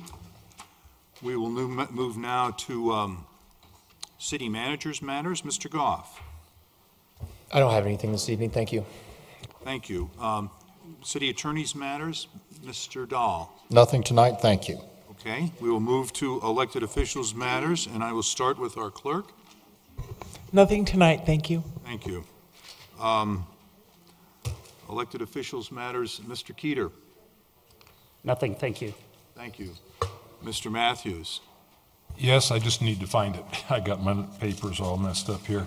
One of the things I wanted to let everybody know is that tomorrow, on the 12th, I believe it is, the CDOT is having a meeting at the rec center. Yeah, excuse me, on the I-70 and Kipling interchange, environmental assessment, it's from 5 to 7 at the Recreation Center. It's an open house to get final comments and public input. Thank you. I also had wanted to alert everyone to the fact about the upcoming discussion on safe injection centers. That's happened already. I would also like to tell the people that we're known as Tree City, and the city Parks and Recreation Department of our city is starting a new street tree planting program. People will be getting letters inviting property owners to participate. Those letters will be mailed in February. And after receiving a letter, the Forestry Department from Parks and Rec will help you choose and locations and species. And there's dedicated areas in the city where they're going to be concentrating this effort. And then the plantings will occur in June of this year. So I encourage everyone to be looking for those letters and to take advantage of an effort that could be beautifying our city across the whole spectrum. Thank you. Thank you. Ms. Dozeman. Nothing tonight, thank you. Thank you. Ms. Davis. Can I, nothing tonight, but I have a clarification on Mr. Matthews' update. Patrick, were there select areas already selected? I guess I want to clarify that because I read it that there were already areas selected and people were going to get the notice, not everybody get the notice. Correct, at least for this first go around. This is a trial program, and we've identified certain areas where trees may have died. These are in right-of-way areas. And so, yeah, we're identifying specific areas for this first period, and if it's successful, we'll keep doing it throughout the city. All right, thank you. I just didn't want everyone to say, where's my letter? Thank you. Mr. Urban. Thank you, Mr. Mayor. Two things. First of all, with respect to safe injection sites, I myself am not in favor of the concept of a safe injection site in the city of Wheat Ridge. However, if by chance our discussion of safe injection sites brings forward a greater awareness around the issue of the opioid crisis, and it is a crisis within our city and within our state, that is my intent in having that discussion, because without a discussion around safe injection sites, it doesn't seem to raise the ire or the attention of folks enough to get them to realize that this is a painful crisis, and this is something that needs to be addressed, and there are multiple ways in which this can be addressed. And as a member of the Colorado Consortium for Prescription Drug Abuse Prevention, there are many ways, and our local law enforcement, including the Wheat Ridge Police Department, has participated in the drug take-back program, in which prescription drugs are dropped off at DA-approved take-back locations, as well as specific pharmacies, including the Lutheran pharmacy that allows for the safe disposal of prescription drugs. These are methods and ways in which we can curtail the abuse of prescription drugs, to the end of also including the issue of opioid addiction and the genesis of 90% or greater of heroin abuse in our country is from the legal prescription of opioids by a licensed medical professional. And until we wrap our heads around that and understand that heroin junkies in our community didn't set out to become heroin junkies. They set out to alleviate pain, and that pain was alleviated by the prescription given to them by a licensed medical professional. And that's what I think our community needs to discuss and understand.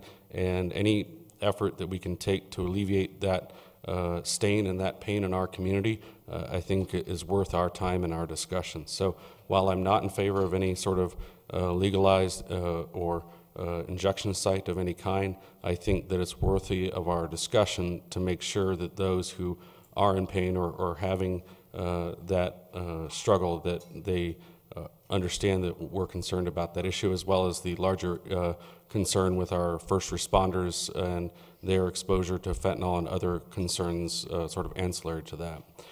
Setting that aside, speaking directly about the 48th Avenue cul-de-sac and the concerns of the neighbors, and stemming from the meeting that occurred on January 30th, Mayor Bud Starker and myself met with city staff, and we are presently working on understanding how we can allow both CDOT and the Federal Highway Administration to participate in a public meeting and allow for more discussion regarding that particular proposal, and what, if any, alternatives or solutions can be derived to come to some agreement regarding that particular linchpin in the Wadsworth widening process. And we hope to have an update here shortly. Thank you, Ms. Hoppy. I have a procedural question for Mr. Dahm. Is there a specific reason why we take citizens' right to speak before the approval of agenda? No, it's in your council rules. You have an order of procedure in council rules, but it's completely up to you when you choose to take it. So for these reasons, there have been times where we've changed the agenda after citizens' right to speak, and therefore those people who could have signed up during citizens' right to speak don't get an opportunity to speak. I feel that we should consider changing it to approving our agenda and then going into citizens' right to speak. One big one that I can think of was when Clear Creek Crossing was going to sell their property, and we had both rooms open with people, and we were postponing that one. We did take public comment that night to then be added later into the hearing. However, it gets messy when we do things like that. And also tonight we had two things on our agenda that were being continued, and so those folks could have been able to speak during citizens' right to speak if we would have said these are being continued off of our agenda, but when we approved the agenda ahead of time, and then we wouldn't have had all of that mess. There have been, I can't remember off the top of my head, but two other times that I can think of when we've kind of come to that situation. So I would ask that, and I won't ask for consensus tonight, I'll let everybody think through that process, but I will on our next meeting, which will not be next week, but the following, it's President's Day next Monday, I'll be asking for a consensus at the end of that meeting for us to consider changing the way we, our order of business to moving approval of agenda before citizens' right to speak. On top, and then also I just wanted to remind everybody that Friday, February 22nd at the St. James Church, you can meet your farmer. You can go to jeffcopublichealth.com and find out more information about what farmers will be there. There's a few Wheat Ridge farmers that'll be there, and you can talk to them about what a crop share is, and it's basically you get a portion of what comes out of their small farm or a very large garden on a weekly basis of fresh vegetables and sometimes fruits and sometimes fresh flowers. So I would encourage you guys to go check that out. Thank you.